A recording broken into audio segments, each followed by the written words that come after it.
तो यार ले आए हो किसी एक के लिए नहीं बल्कि तुम सब के लिए Hajime no Ippo season 2 episode number 1। मैं जानता हूँ आप लोगों ने इस सीरीज को काफी ज्यादा मिस किया होगा जैसे कि मैंने आपको किया।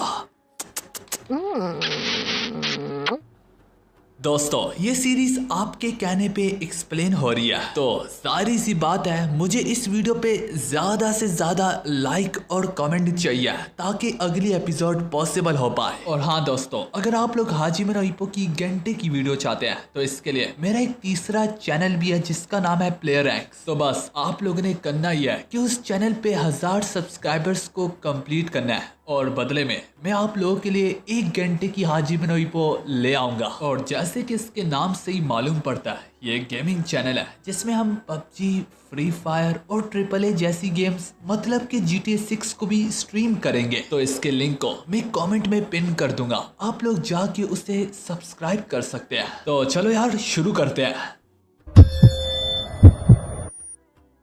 तो यार दोस्तों सीजन 1 के एंड में हमने आओकी और किमुरा के पास्ट को करीबी से जाना था, जहाँ पे वो ताकामुरा से और उसकी बॉक्सिंग के स्टाइल से काफी ज्यादा इंस्पायर होते हैं कि वो आखिरकार डिसाइड करते हैं कि वो ताकामुरा के जिम को ज्वाइन करेंगे और आखिरकार उससे बेहतर बन के उससे ही हरा डालेंगे। और अपने सपने में कामयाब होने के लिए आओकी और किमुरा वाकई में काफी दिलों की गहराइयों से हार्डवर्क को शुरू कर देते हैं और उन्हें मालूम पड़ता है कि बॉक्सिंग की ट्रेनिंग आखिर कितनी ज्यादा टफ है। पर इसी सबक के बीच में उन्हें यह भी मालूम पड़ता है कि बॉक्सिंग जितनी टफ है उतने मजेदार भी है, उन्हें जल्दी अपनी मेहनत का फल देखने को मिल रहा है। वो दोनों के दोनों धीरे धीरे करके इम्प्रूव होने लगते हैं, जहाँ पे एक वक्त में उन्हें ताकामुरा जैसा शख्स आंखें बंद करके हरा दिया करता था, वहाँ पे दूसरी तरफ अब ताकामुरा को भी उनके खिलाफ लड़ते हुए अब थोड़ी बहुत मुश्किल आने लगती है। उसका पसीना भी छूटने लगता है, जो चीज उन्हें मोटिवेशन देता है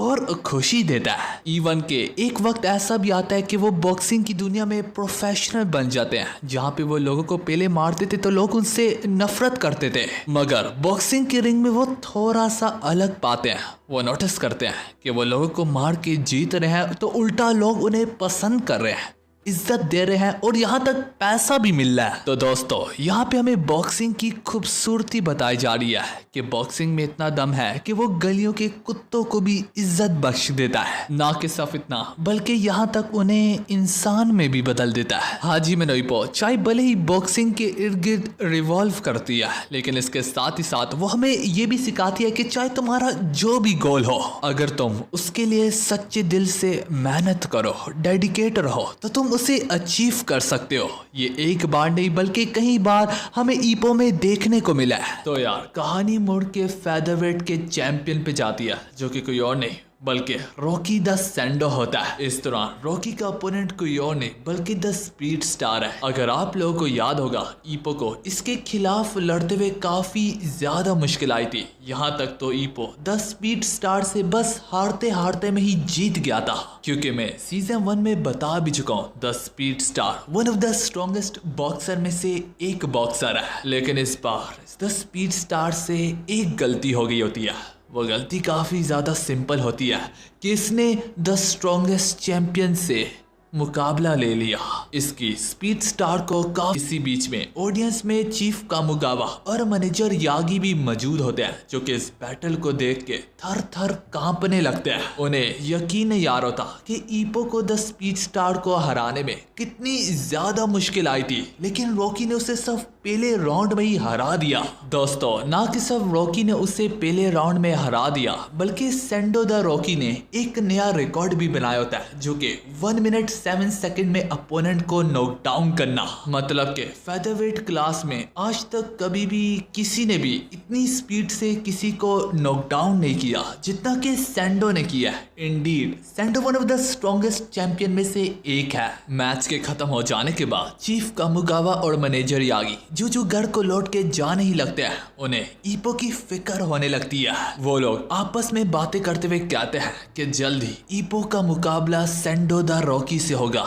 क्या वो इस पल भल के लिए तैयार है? क्या वो उसे हराने के लिए तैयार है। चीफ कामिगावा कहने भी लगता है कि यहाँ तक सेंडो ने नया रिकॉर्ड भी बनाया। उसका नया रिकॉर्ड बनाना तो चलो ठीक था, लेकिन हिरांगी की तो बात यह है, चौंका देने वाली बात तो यह है कि उसने ये नया रिकॉर्ड 10 स्पीड स्टार पे बनाया, जो कि one of the strongest boxer में से एक बॉक्सर है। 10 स्पीड स्टार फेदरवेट की जान है, फेदरवेट की शान है, लेकिन रॉकी ने उसको ऐसे धोया और यहाँ तक उस पे ही रिकॉर्ड बनाया। तो यही चीज मैनेजर यागी और चीफ कामिगावा को थोड़ा सा दोबारा सोचने पे मजबूर कर रहा होता है कि क्या ईपो तैयार है सेंडो से लड़ने के लिए। दोस्तों इसमें कोई शक नहीं है, ईपो एक वक्त में पहले भी सेंडो को हरा चुका है, लेकिन अब सिचुएशन काफी ज्यादा बदल चुकी है। हाँ, सिचुएशन इस कदर तक बदल चुकी है कि सेंडो जो है वो चैंपियन है और ईपो एक मामूली फाइटर बन के रह गया।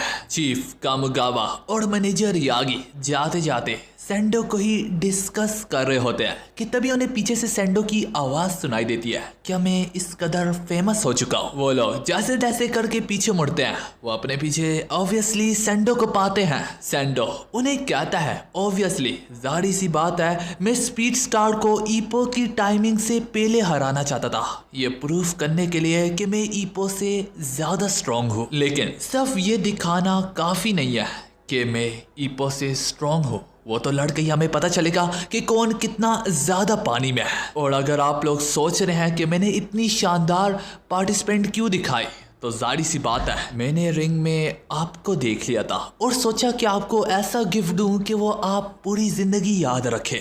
इसके चलते सेंडो चीफ कामिगावा से रिक्वेस्ट करता है, चीफ कामिगावा आप one of the best trainer में से एक है, तो प्लीज आप अगर इजाजत दे तो ये मैच पॉसिबल है। मैं ईपो से लड़ना चाहता हूँ, मैं ईपो के खिलाफ जाना चाहता हूँ। मुझे लगता है सिर्फ जापान में वही एक वाहिद फाइटर है जो कि मुझे टक्कर का मुकाबला दे सकता है। मैं बहुत जल्द ही ईपो को चैलेंज करने वाला हूँ और अगर आप उसे एक्सेप्ट कर ले तो ये मैच पॉसिबल हो जाएगा। वैसे भी अगर ईपो आराम आराम से एक एक फाइटर से लड़ के मेरे पास पहुंचेगा तो उसे काफी वक्त लग जाएगा। तो ये आप लोगों के लिए भी एक सुनहरा मौका है कि ईपो को डायरेक्ट चैंपियन से लड़ने का मौका मिलेगा। तो दोस्तों ये सब कुछ कहते कहते सेंडो थोड़ा सा सीरियस हो जाता है। मैं देखना चाहता हूँ कि जापान का स्ट्रॉन्गेस्ट फेदरवेट कौन है, मैं या फिर ईपो। मैं देखना चाहता हूँ कि दोनों में से किसके पंचेस ज्यादा भारी है। मैं देखना चाहता हूँ दोनों में से किसकी हिम्मत ज्यादा भारी है। मैं देखना चाहूंगा कि हम दोनों में से कौन कितना हद तक बर्दाश्त कर सकता है और जो भी हम में से जीतेगा इंडीड वो जापान का स्ट्रॉन्गेस्ट बॉक्सर होगा। सुन के कहता है, वैसे दिखने से तो लगता है कि तुम इस फाइट के लिए तड़पते जा रहे हो और अगर सच कहूँ तो मुझे तुम्हारी ये चीज काफी ज्यादा पसंद है। सेंडो मैं तुम्हारी ख्वाहिश को पूरा कर दूंगा। जो सुन के सेंडो काफी ज्यादा खुश होता है और चीफ कामिगावा का शुक्रिया अदा करता है। थोड़ी देर में यहाँ पे नानीवा के बच्चे आके रॉकी को अपने साथ ले जाते हैं। तो पीछे से मैनेजर यागी चीफ कामिगावा से काफी परेशानी से सवाल पूछता है, चीफ एक बात तो बताइएगा, आखिर सेंडो का इससे क्या मतलब है कि ईपो के डेम्सी रॉय से उसे जरा भी फर्क तक नहीं पड़ता। उसने खास ईपो के सबसे पावरफुल मूव को पॉइंट आउट करते हुए कहा कि वो उसके आगे बेमायने है। और ये बात तो बच्चा बच्चा जानता है कि सेंडो जानबूझ के कभी भी किसी को नीचा नहीं दिखाता। वो सच्ची बात करता है और 100% एक्यूरेट बात करता है। और उसकी इसी पर्सनैलिटी को दिमाग में रखते हुए सेंडो ने ये बात कह दी और चीफ कामिगावा ने ये बात सुन ली तो ये उन्हें हजम नहीं हो रही होती। दोस्तों सीन शिफ्ट होके ईपो माकनाउची के घर पे जाता है, जहाँ पे ईपो टीवी पे बैठ के सेंडो के इसी मैच को देख के काफी ज्यादा हिल के रह गया होता है। ईपो माकनाउची को अपनी आंखों पे यकीन नहीं आ रहा होता जो वो देख रहा है। ईपो माकनाउची को अपने कानों पे यकीन नहीं आ रहा होता जो वो सुन रहा होता है। ईपो माकनाउची को विश्वास नहीं हो रहा होता जिस दिमाग से वो उसे समझ रहा होता है। ईपो ये देख के ही परेशानी से अपने मन में कहने लगता है कि सेंडो ने नया रिकॉर्ड बनाया, वो भी one of the strongest boxer the speed star पे। ईपो सोचने लगता है कि मेरी गैर मौजूदगी में यकीन अभी भी नहीं आता कि सेंडो कितने कम वक्त में कितना ज्यादा पावरफुल बन गया है। ईपो समझ जाता है कि सेंडो जब लड़ने लगता है तो वो एक हैवान की तरह है, जहाँ पे उसकी हिवानी हिस काफी ज्यादा तेज है। ना कि सिर्फ इतना बल्कि सेंडो फास्ट मूवमेंट दिखा के करता है कि मैं समझ पा रहा हूँ कि तुम क्या करना चाह रहे हो। स्पीड स्टार को अपने दम को तोड़ता देख के, सेंडो को उसे मौत के घाट उतारता देख के ईपो के मन में सिर्फ एक ही शब्द होता है कि सेंडो जैसा कोई नहीं। सेंडो सेंडो है। वो सेंडो के मैच को बार बार रिप्ले कर करके देख रहा होता है कि इसी बीच में उसे दरवाजा बजने की आवाज आती है। जब वो दरवाजा खोलता है तो वो अपने दरवाजे के आगे चीफ कामुगावा को पाता है। ईपो हिरांगी से पूछता है, चीफ कामुगावा, वो भी इतनी देर में? सर आप यहाँ पे क्या कर रहे हैं? ईपो उन्हें अंदर आने के लिए कहता है। चीफ कामुगावा उसकी बात को काटते हुए फौरन से मुद्दे की बात पे आता है। चीफ कामुगावा उसे पूछता है, क्या तुमने वो देख लिया? क्या तुमने भी सेंडो का मैच को देख लिया? ईपो अपनी नजरें चुराते हुए कहता है, हाँ।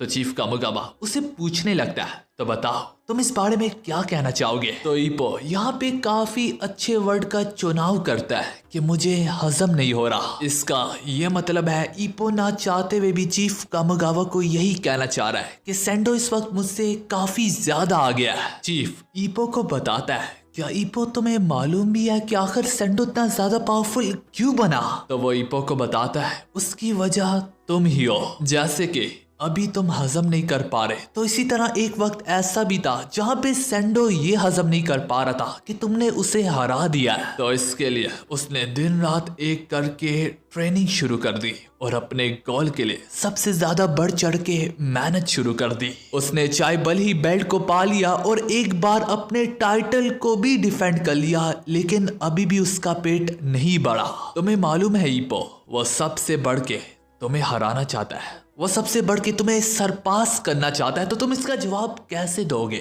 ईपो चाहे भले ही सेंडो जो है वो इस वक्त चैंपियन है, लेकिन तुम्हारी फैन बेस काफी अलग है और हर एक को तुमसे उम्मीदें हैं। हर कोई जानता है कि तुम एक वक्त में सेंडो को हरा भी चुके हो, तो हर किसी को तुमसे इस वजह से और भी उम्मीदें हैं। तुम्हें पता है ईपो, ये मैं सब कुछ इतने यकीनी से कैसे कह रहा हूँ।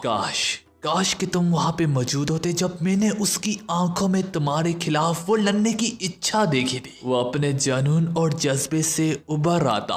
वो शोलों में भड़कती हुई आग, वो भड़कती हुई आग में वो भड़कते हुए शोले। ईपो वो सारी की सारी चीजें सिर्फ तुम्हारी ओर ही इशारा कर रही थी। तुम्हारी मिसाल ऐसी है कि जैसे कि कोई सेंडो की आग को फूके मार मार के तेज कर रहा हो। तो सिंपली तुम एक ऐसी चीज हो जो कि उसकी आग को बढ़ावा देती हो, जैसे कि कोई आग में पेट्रोल छिड़के और उसे मजीद तेज करे। खैर यार, सिर्फ ये वजह नहीं है कि मैं यहाँ पे मौजूद हूँ। ईपो तुम इस दिन से वाकिफ रहोगे। मैं तुम्हें ये साफ साफ शब्दों में कहने आया हूँ कि तुम्हारा अगला ओपोनेंट कोई और नहीं बल्कि सेंडो ताकेशी है। सेंडो ने खास मेरे पास आके ये रिक्वेस्ट की है कि उसके अगले ओपोनेंट तुम ही होने चाहिए हो। ये कहते हुए चीफ कामुगावा भी काफी ज्यादा सीरियस होके कहने लगता है, ईपो चाहे सेंडो जितना भी बड़ा मॉन्स्टर बन जाए, ये मत भूलो कि तुम अपने आप में ही एक बीस्ट हो, और अगर तुम मुझसे पहले एक बार हरा चुके हो तो मुझे पूरा यकीन है तुम इस बार भी हरा सकते हो।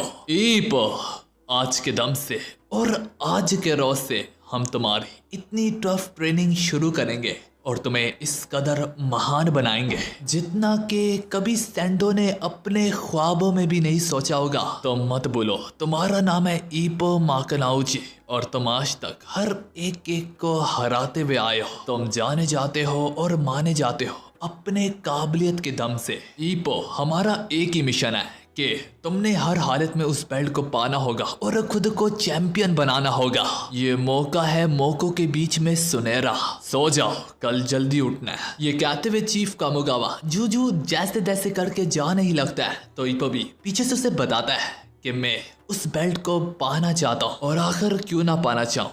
ये हर बॉक्सर का ड्रीम होता है, जैसे कि हर यूट्यूबर का ड्रीम होता है कि उसे प्ले बटन चाहिए। ईपो चीफ को ये भी समझाता है कि जब मैंने पिछली बार उसे हराया था उससे मैं अपने पंच के दम पे केओ ना कर पाया, बल्कि हाँ मेरे पंच की पिछली डैमेज से ही वो बाद में जाके बेहोश हो गया, जो चीज मुझे अच्छी नहीं लगी। तो वो भी एक तरह से मेरे लिए खास विक्ट्री नहीं थी। मैं उसे अपने मुक्के के दम से होश दिलवा के बेहोश करना चाहता हूँ। दोस्तों कहानी अगले सीन पे जाती है जहाँ पे ताकामुरा और बाकी जिममेट्स इस वक्त ट्रेनिंग कैंप पे जा रहे होते हैं, क्योंकि जाहिर सी बात है पिछले ट्रेनिंग कैंप में ईपो ने काफी कुछ सीखा था, तो ऑब्वियसली इस बार भी उसे ट्रेनिंग कैंप की जरूरत है अपने चैंपियन मैच के लिए। पर हर बारी की तरह मिस्टर ताकामुरा, आओकी और किमुरा अपना बढ़ बढ़ के बैग को पैक कर चुके होते हैं अपनी मस्त और रंगीन चीजों से, जिससे वो ट्रेनिंग कैंप में मजे ले सकते हैं। जाने से पहले आओकी चीफ से बोलता है, चीफ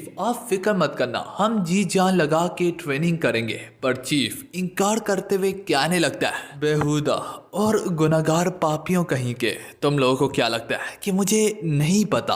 पिछली बार भी जब तुम लोग ट्रेनिंग कैंप के लिए बीच गए थे वहां पे तुम लड़कियों को ज्यादा तार रहे थे, और स्पेशली ताकामुरा तो इनके पीछे हाथ धो के पड़ जाता था, तो इसी वजह से तुम लोग बीच में नहीं जाओगे, बल्कि इस बार हम ट्रेनिंग कैंप माउंटेन में जाएंगे, ना कि सफितना, और मैं भी तुम्हारे साथ होऊंगा। ये सुनते सारी ताकामुरा, आओकी और किमुरा की उम्मीदें वहीं पे टूट जाती है। तो दोस्तों फिलहाल इसी के साथ हमारी ये वाली एपिसोड यहाँ पे खत्म होती है।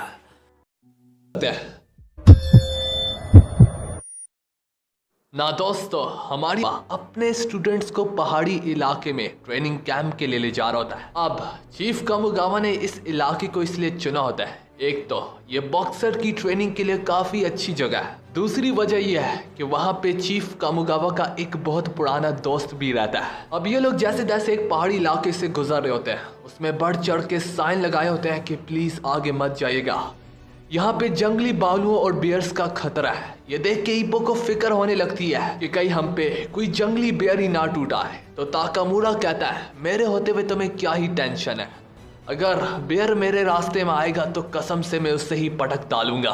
बियर उल्टा मुझसे डरेगा और वो उसकी जिंदगी का आखिरी दिन होगा कि उसका पाला मुझसे क्यों ही पड़ा। थोड़ी देर में चीफ कामुगावा भी अपने नाक से खून को साफ करते हुए कहते हैं, सेम अल्फाज और सेम शब्द मैं तुम्हारे बारे में भी कहना चाहूंगा नेकोचा। दोस्तों इनकी बातों से साफ पता चलता है कि ये लोग अपने वक्त के खिलाड़ी हैं और एक दूसरे के राइवल्स भी हैं। इन दोनों को आज भी इतनी फुर्ती दिखाता देख के ईपो काफी हैरानगी से कहने लगता है, मुझे विश्वास नहीं हो रहा कि ये 80 साल के बाद ही लड़ रहे हैं। आओकी भी काफी हैरानगी से कहने लगता है, मैं आज के बाद से चीफ कामुगावा से कभी भी स्पारिंग मैच नहीं लड़ूंगा। लड़ना तो दूर की बात, मुझे तो इनके पंचेस तक नहीं दिख रहे थे। तभी मैनेजर यागी सभी को नेकोचा से मिलाता है। वो बताता है कि इनका पूरा नाम गिनपाची नेकोटा है, जिन्हीं सब में नेकोचा। ताकामुरा से जहमत होके कहने लगते हैं, थ्रू भी मुझे पता चला है कि तुम इस वक्त जापान के मिडलवेट चैंपियन हो, कांग्रेचुलेशन। ना कि सिर्फ इतना बल्कि वो ईपो से भी मुखातिब होके कहता है, तुम्हारी फाइट दाते से काफी ज्यादा करीबी में थी, बस एक पंच की दूरी ने इस मैच का टाइटल डिसाइड किया था। जो सब सुन के ईपो को काफी ज्यादा खुशी होती है।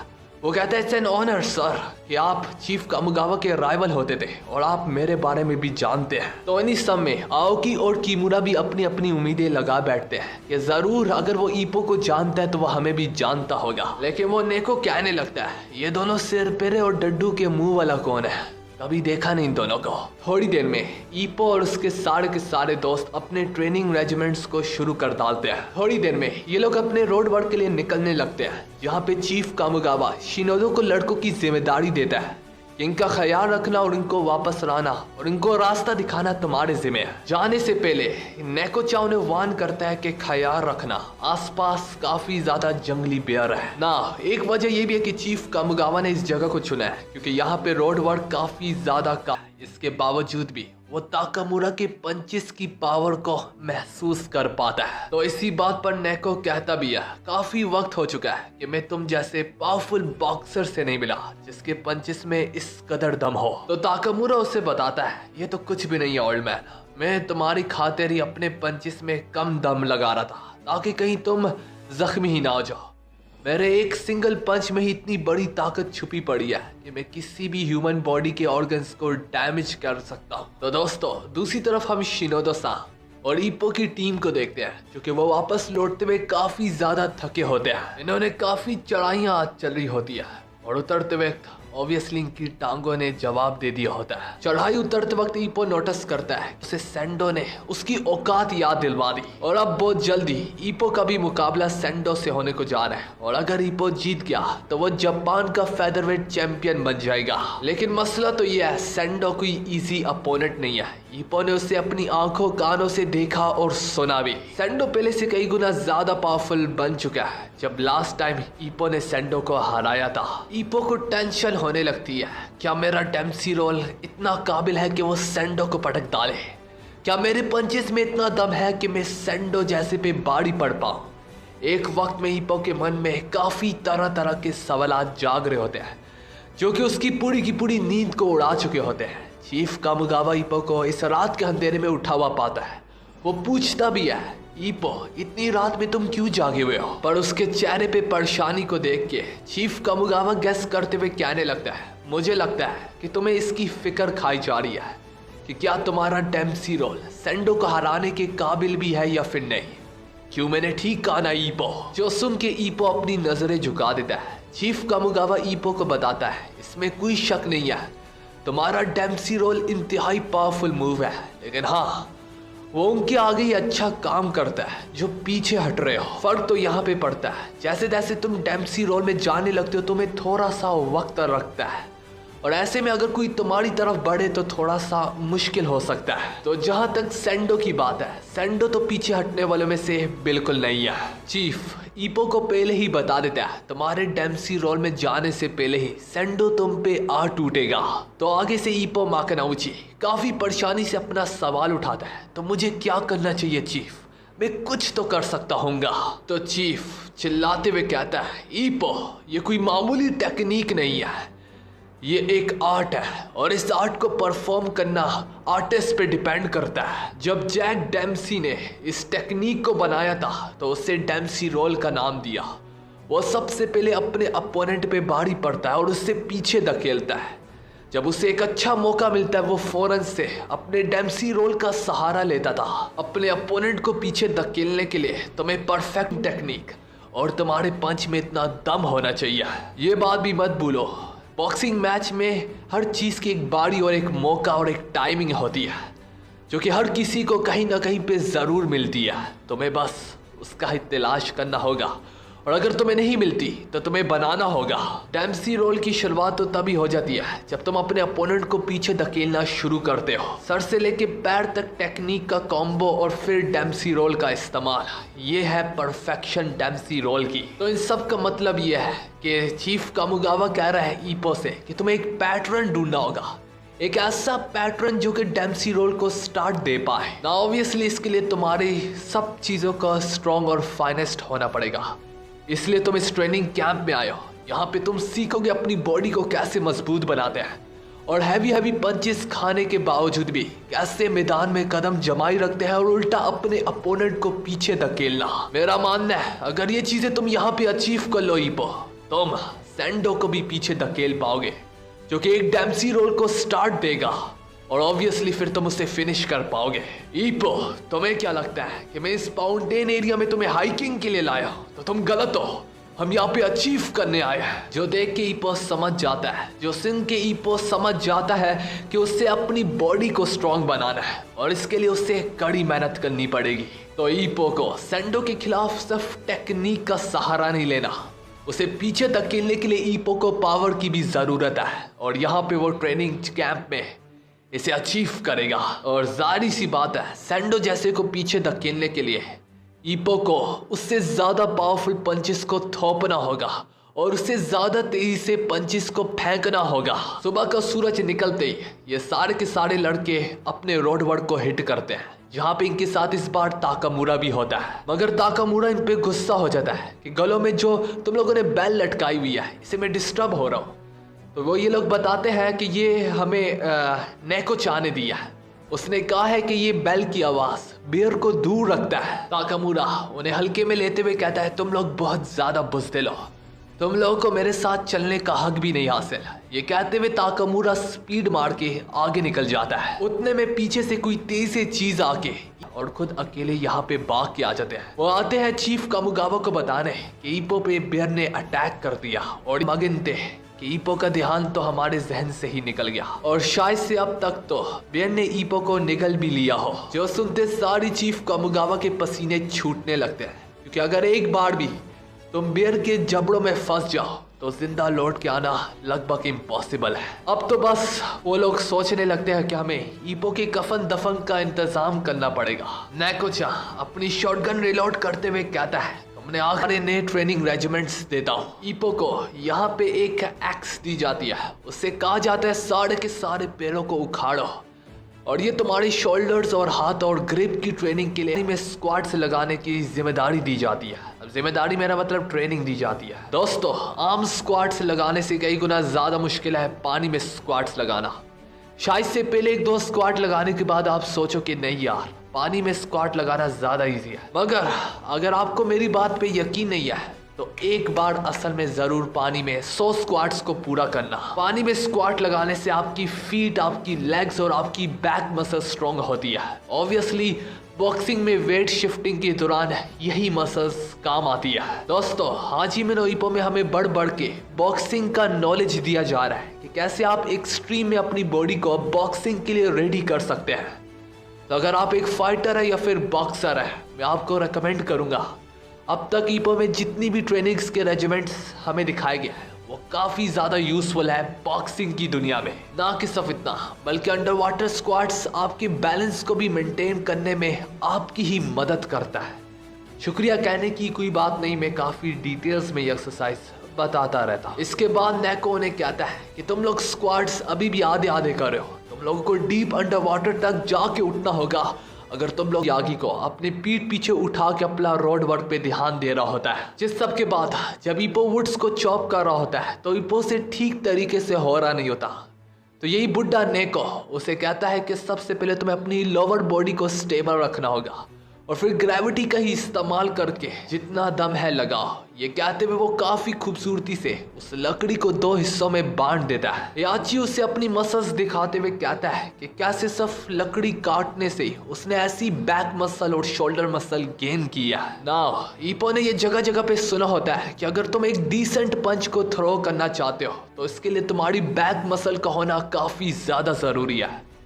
ईप्पो ये देख के, ये जिंदा मिसाल देख के समझ जाता है कि ये एक्सरसाइज ही वो चीज है जो ईप्पो को इम्प्रूव करने में मदद कर सकती है। ईप्पो सोचता है ये वही 70-80 साल का बाबा है जिसकी मसल अभी तक काफी खूबसूरती से मेंटेन है थैंक्स टू चॉपिंग वुड। हेयाची नेको से कहता भी है, तुम्हारा अगला अपोनेंट सेंडो है ना, चीफ कामुगावा ने बताया था मुझे इसके बारे में, और अगर तुम उससे पीछे धकेलना चाहते हो तो यकीन करो back muscle is the key. लेकिन वो ईप्पो को वार्न करता है कि जिस तरह से तुम बॉक्सिंग लड़ते हो, जो तुम्हारा स्टाइल है, ये तुम्हारे जिस्म को तबाह कर देगा एक दिन। चाहे भले ही तुम मैचेस के ऊपर मैचेस दड़दम विक्ट्री भी हासिल करो, यकीन करो तुम्हारा बॉक्सिंग का रास्ता एक दिन तुम्हें ले डूबेगा। दोस्तों, यहाँ पे एक बहुत खास चीज की तरफ हमारा ध्यान करवाया जा रहा है, तो इसे गौर से समझिएगा। इसे कहते हैं पंच ड्रंक, मतलब कि शराब का नशे में मुब्तला जैसे होना।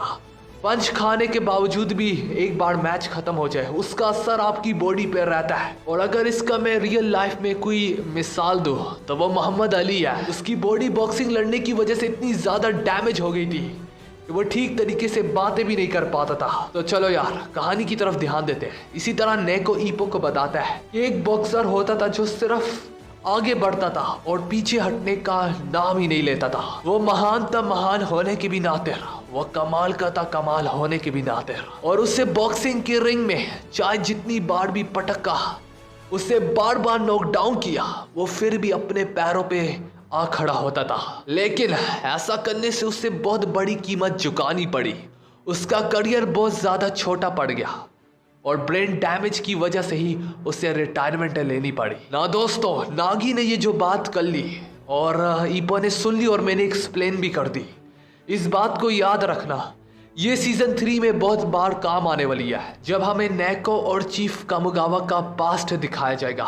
दोस्तों, मैं फिर कहूंगा, मैं स्पॉइलर नहीं देना चाहता, तो इस बात को याद रखना।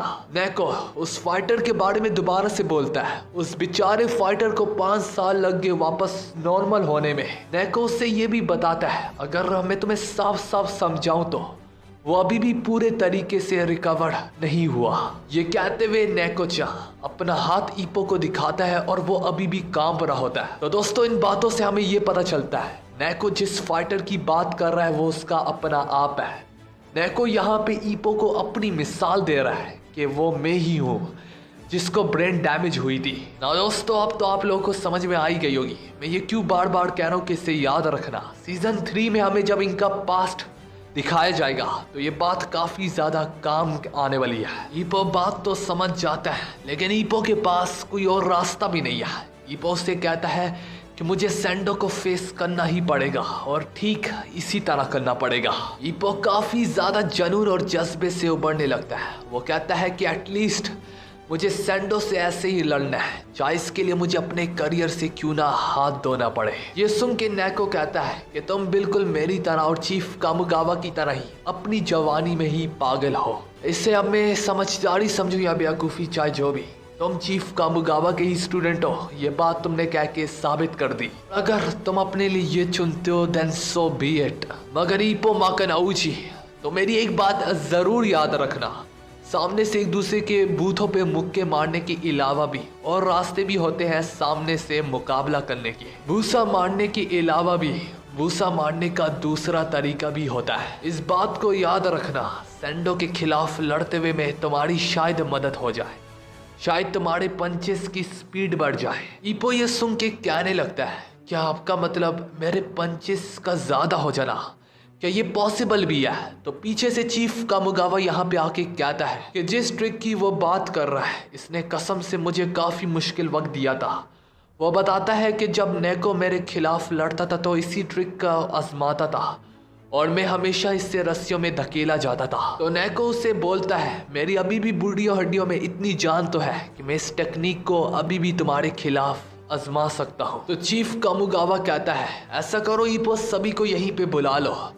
हमारे नेको-चा ने हमें एक बहुत अच्छी टेक्निक की याद दिलवाई है, तो सोचता हूँ कि सभी गैंग्स के बंदों को बता दो। और जब गैंग का एक एक बंदा यहाँ पे इकट्ठा हो जाता है तो चीफ कामुगावा सभी से कहता है वैसे जिस टेक्निक को मैं तुम लोगों को दिखाने जा रहा हूँ असल में ये टेक्निक सिंपल ही है, लेकिन अगर इसे सही तरीके से परफॉर्म की जाए तो ये काफ़ी ज़्यादा एफिशिएंट बन जाती है। तो दोस्तों जिस टेक्निक की चीफ कामुगावा बात कर रहा होता है वो असल में एक मामूली फेंट ही होता है। मतलब कि तुम अपने अपोनेंट को कंफ्यूज करो और उसे अपने जासे में फंसाओ कि जैसे कि तुम उसे पंच मारने को जा रहे हो, पर असल में तुम उस दिशा से पंच हरगिज नहीं मारोगे। पर फेंट्स का बॉक्सिंग में इस्तेमाल करना ये कोई नई बात नहीं है, ये आगे से नेको से ही सुनो।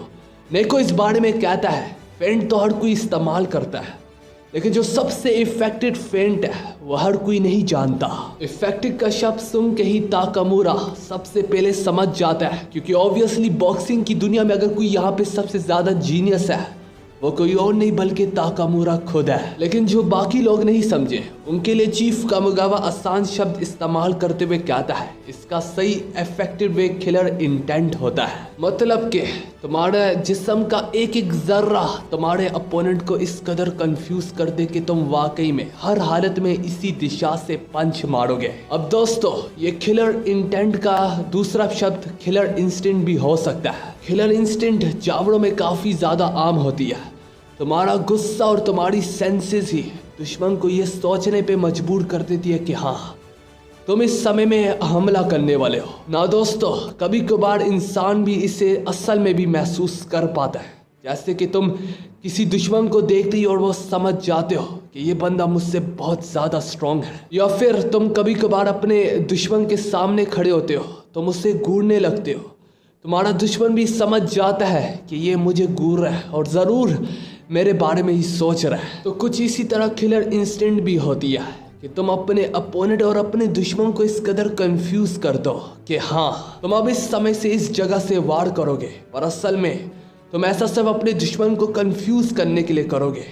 तुम्हारा अगला वार वहां से होगा जो कि उसने कभी सोचा भी नहीं होगा। That's what is called killer फेंट। और इसी चीज़ को नेको-चा अपनी बॉक्सिंग के करियर में इस्तेमाल करता था और धड़ाधम विक्ट्री भी हासिल करता था। तो हाँ दोस्तों, तुम्हारे फेंट को जो एक असली लीथल वेपन में बदल डालती है वो तुम्हारी अपनी किलर इंस्टिंक्ट होती है। इसी तरह चीफ कामुगावा अपने सभी स्टूडेंट्स को मेमोरी बोर्ड्स की तरफ देखने को कहता है, और वो जब मेमोरी बोर्ड्स की ओर देखते हैं तो उनमें किसी की बॉक्सिंग मैच की पुरानी पिक्चर्स लगी होती है। वो पूछते भी है कि ये पिक्चर्स में कौन लोग है, तो नेकोचा कहता है जाहिर सी बात है, तुम्हारा अब्बू तो हो ही नहीं सकता, तो मैं और चीफ कामुगावा ही आपस में एक दूसरे के खिलाफ लड़ रहे हैं। उनकी जवानी की पिक्चर देख के सभी लोगों के रोंगटे उठ जाते हैं कि भाई इनके सरों पे तो बाल भी है। तो चीफ कामुगावा कहता है सब सर पे नहीं बल्कि कहाँ कहाँ बाल होते थे, अब तो मैं क्या ही बताऊं ना दोस्तों। अब यहाँ पे हमें एक छोटा सा फ्लैशबैक भी दिखाया जाता है चीफ कामुगावा और नेको-चान का, जहाँ पे हमें बताया जाता है कि वार के कुछ समय के बाद जापान में धीरे धीरे करके बॉक्सिंग शुरू हो गई थी, और इस वक्त जो रिंग में आप दो लोगों को आपस में लड़ता हुआ देख रहे हैं वो एक चीफ कामुगावा और दूसरा नेको-चान है।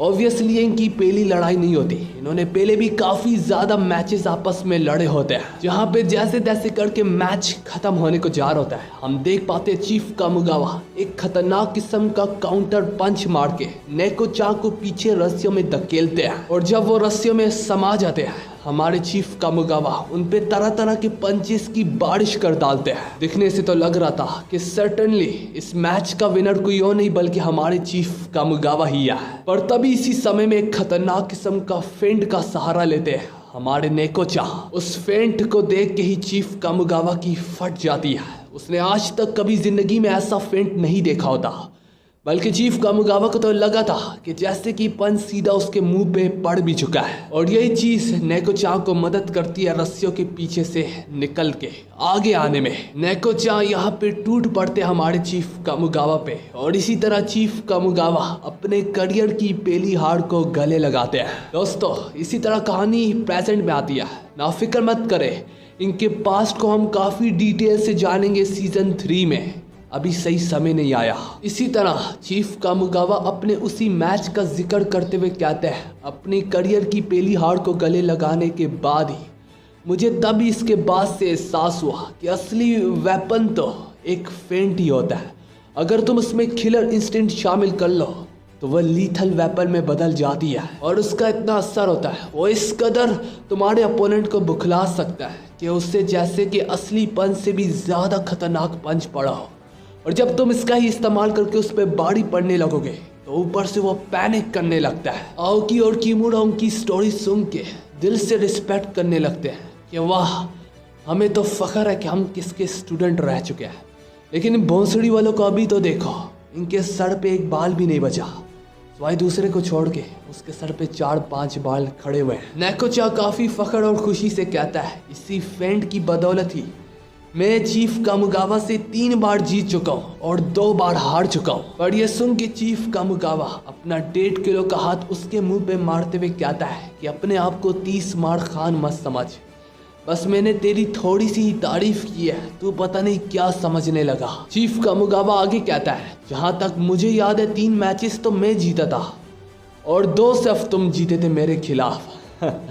तो दोस्तों जिस ये एक मैच की बात कर रहे कि मैं जीता हूँ, असल में वो मैच काफ़ी ज़्यादा अच्छी डिटेल रखता है, वो मैं आप लोगों को सीजन 3 में बताऊंगा। पर ये सुन के नेको गुस्से में आके पानी चीफ कामुगावा के मुंह पे फेंकता है और वो कहता है तुम्हारी हिम्मत भी कैसे हुई, मैं जानता हूँ हमारी उम्र हिट हो रही है लेकिन बुड्ढे तू अभी से ही सटिया गया है। चीफ कामुगावा भी कहता है क्या तुम मुझे सटियाया हुआ बोल रहे हो, तुम्हारी हिम्मत की तो दाद देनी पड़ेगी। तो इसी तरह ये दोनों बुड्ढे एक दूसरे पे टूट पड़ते हैं और इसी तरह वर्ल्ड वॉर 3 की शुरुआत होती है। दोस्तों जिस ये एक मैच को लेके आपस में लड़ रहे हैं कि मैं जीता हूँ, असल में वो एक तरह से डरा था, लेकिन दोनों में से कोई भी ये मानने के लिए तैयार नहीं है कि वो डरा था। चीफ कामुगावा के अकॉर्डिंग वो जीते हैं और नेको-चान के अकॉर्डिंग वो जीते हैं। तो इसी वजह से इनकी राइवलरी इस बुढ़ी एज तक चलती चली आ रही है और आज भी ये लोग अपनी विक्ट्री को लेके काफ़ी ज़्यादा एग्रेसिव हो जाते हैं। वहीं पे ताकामुरा ईपो से ज़हमत होके कहता है वैसे ईपो ये नेको-चान का किलर इंटेंट वाला मूव वाकई में काफ़ी ज़्यादा डेडली है, मुझे भी इसका सही से तरीका आता है और अगर सच कहूँ तो ये काफ़ी ज़्यादा इफ़ेक्टेड भी है।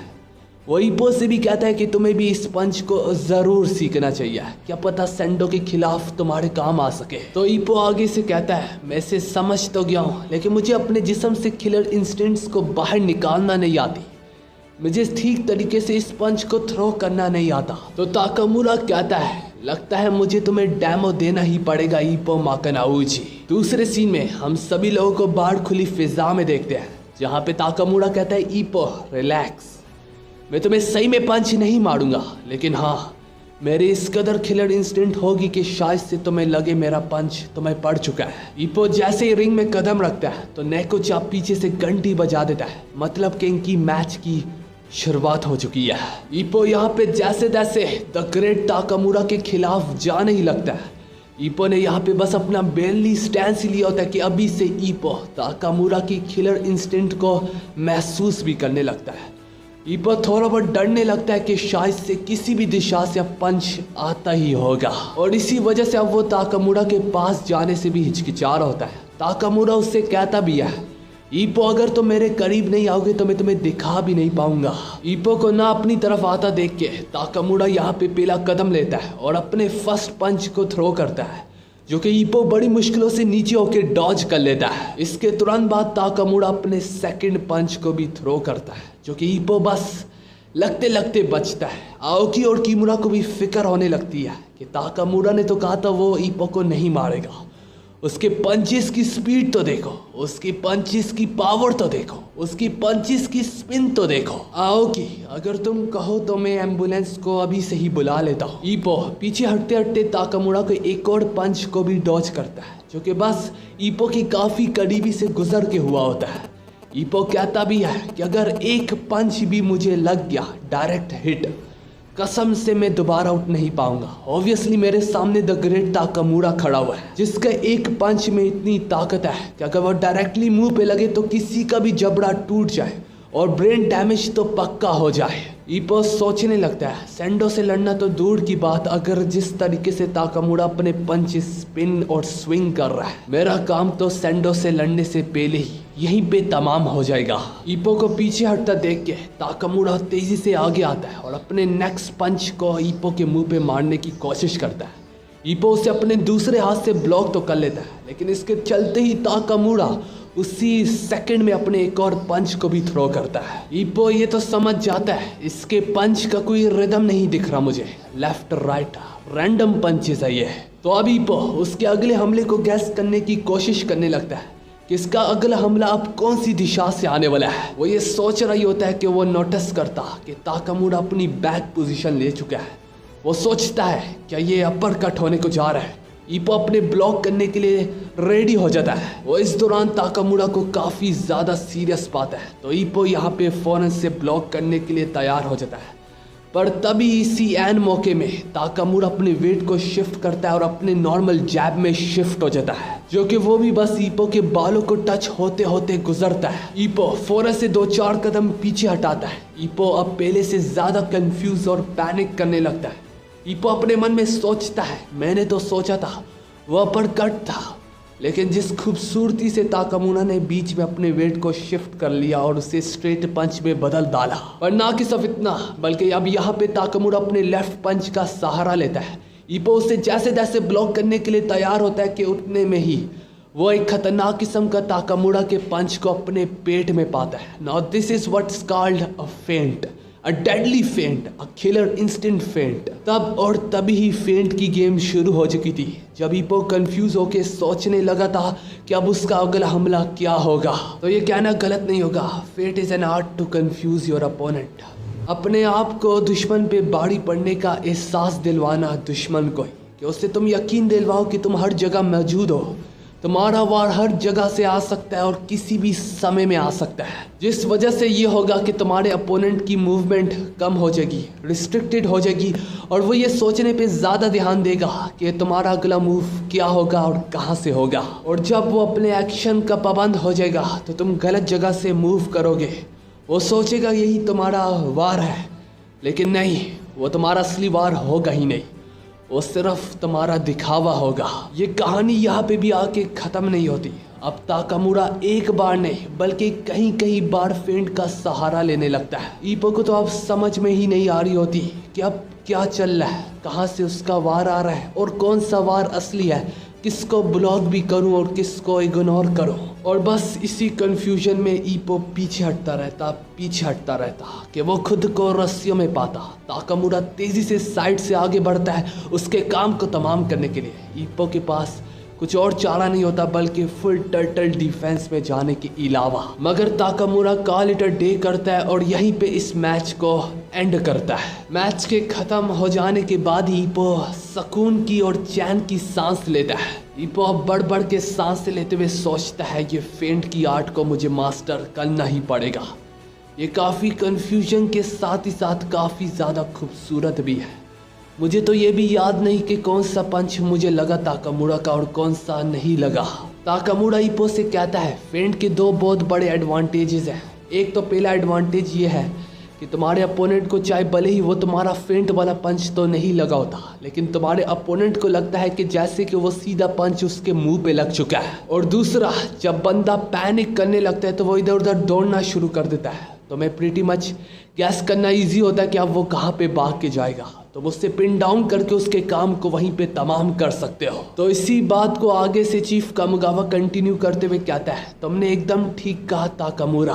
फेट पंचेस को तुम्हारा अपोनेंट एक असली पंच की तरह लेता है और उसे डॉज करने के लिए ऑब्वियसली वो मूवमेंट करता है और तुम प्रीटी मच गैस कर सकते हो वो कहाँ पे भागेगा। तो बस तुमने उसे वहीं पे टैकल और सर्कल करने की कोशिश करना है जहाँ पे वो डॉज करने की कोशिश करेगा।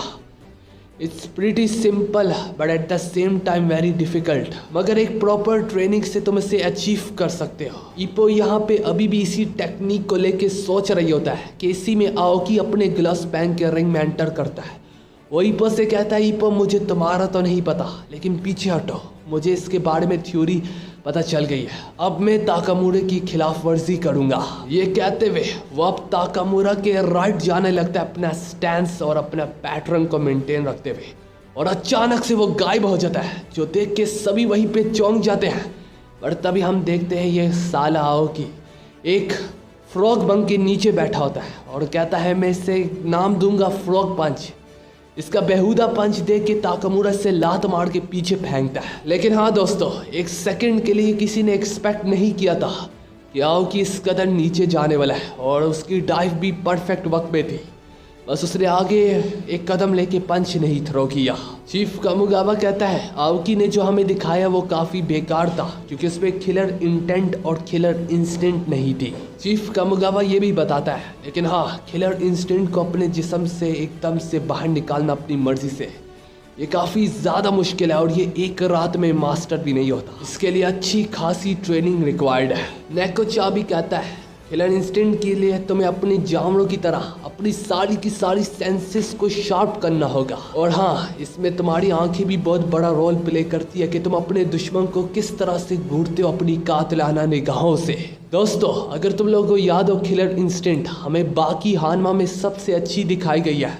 जब बाकी अपने दुश्मनों को घूरता है तो उनकी फट के हाथ में आ जाती है। ना कि सिर्फ इतना, बल्कि बाकी 2018 में तो हमें बढ़ चढ़ के किलर इंस्टिंक्ट के बारे में बताया गया है। जब बाकी अकेला क्लास में मौजूद होता है तो सभी लोग थर थर कांपने लगते हैं। उन्हें पता नहीं होता कि वो क्यों कांप रहे हैं, बस बाकी की मौजूदगी ही काफ़ी होती है उनके चूतरे जाम करने के लिए। खैर, इस शो का नाम बाकी हानमा नहीं है बल्कि हाजिमे नो ईपो है। तो चीफ कामुगावा ईपो से कहता है नाओ ईपो, मुझे पता तो है तुम इंस्टिंक्ट का कभी कभार सहारा लेते हो, लेकिन ऑब्वियसली पूरे तरीके से इंस्टेंट पे तुम कभी रिलाई नहीं करते।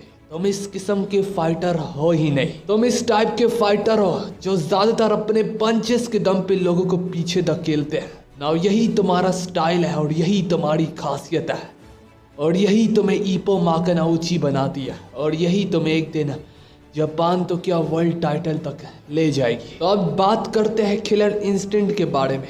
तुम जैसे तैसे अपनी ट्रेनिंग में आगे बढ़ते जाओगे तुम खुद ही ये ज़रूर अचीव कर लोगे, और दोनों को एक साथ अचीव करना है, इसके लिए तुम्हें बस ट्रेन करते रहना होगा।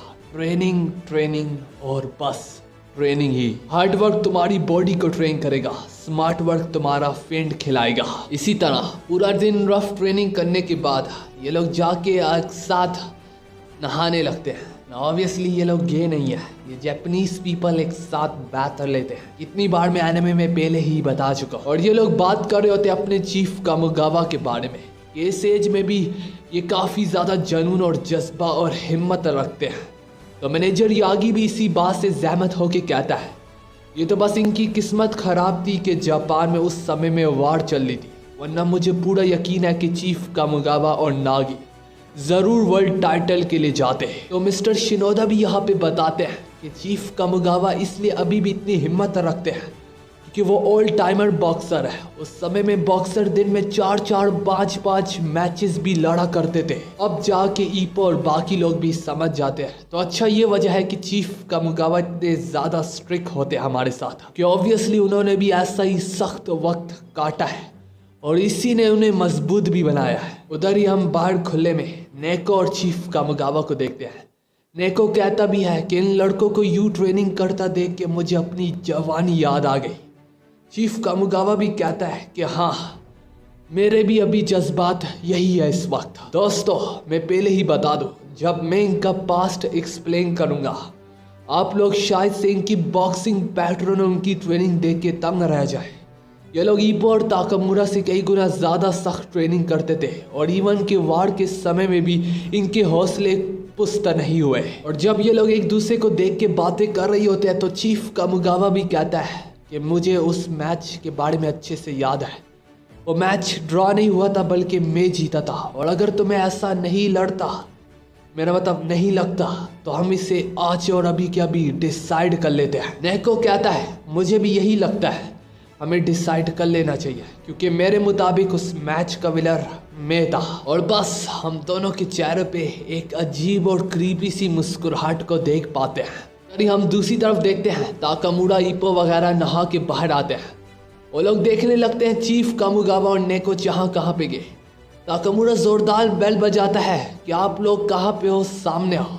पर असल में वो जैसे तैसे करके ये बेल बजाता है, ये चीफ कामुगावा और नेको के लिए मैच स्टार्टिंग की आवाज़ होती है। और अब ताकामुरा और बाकी लड़कों को पंचेस थ्रो करने की आवाज़ें सुनाई देने लगती है। वो दौड़े दौड़े बाहर जाते हैं। वो बाहर आके देखते हैं ग्राउंड पे खून की छींटें गिर रही है और ऑब्वियसली ये इनके मुंह से बैर होता है।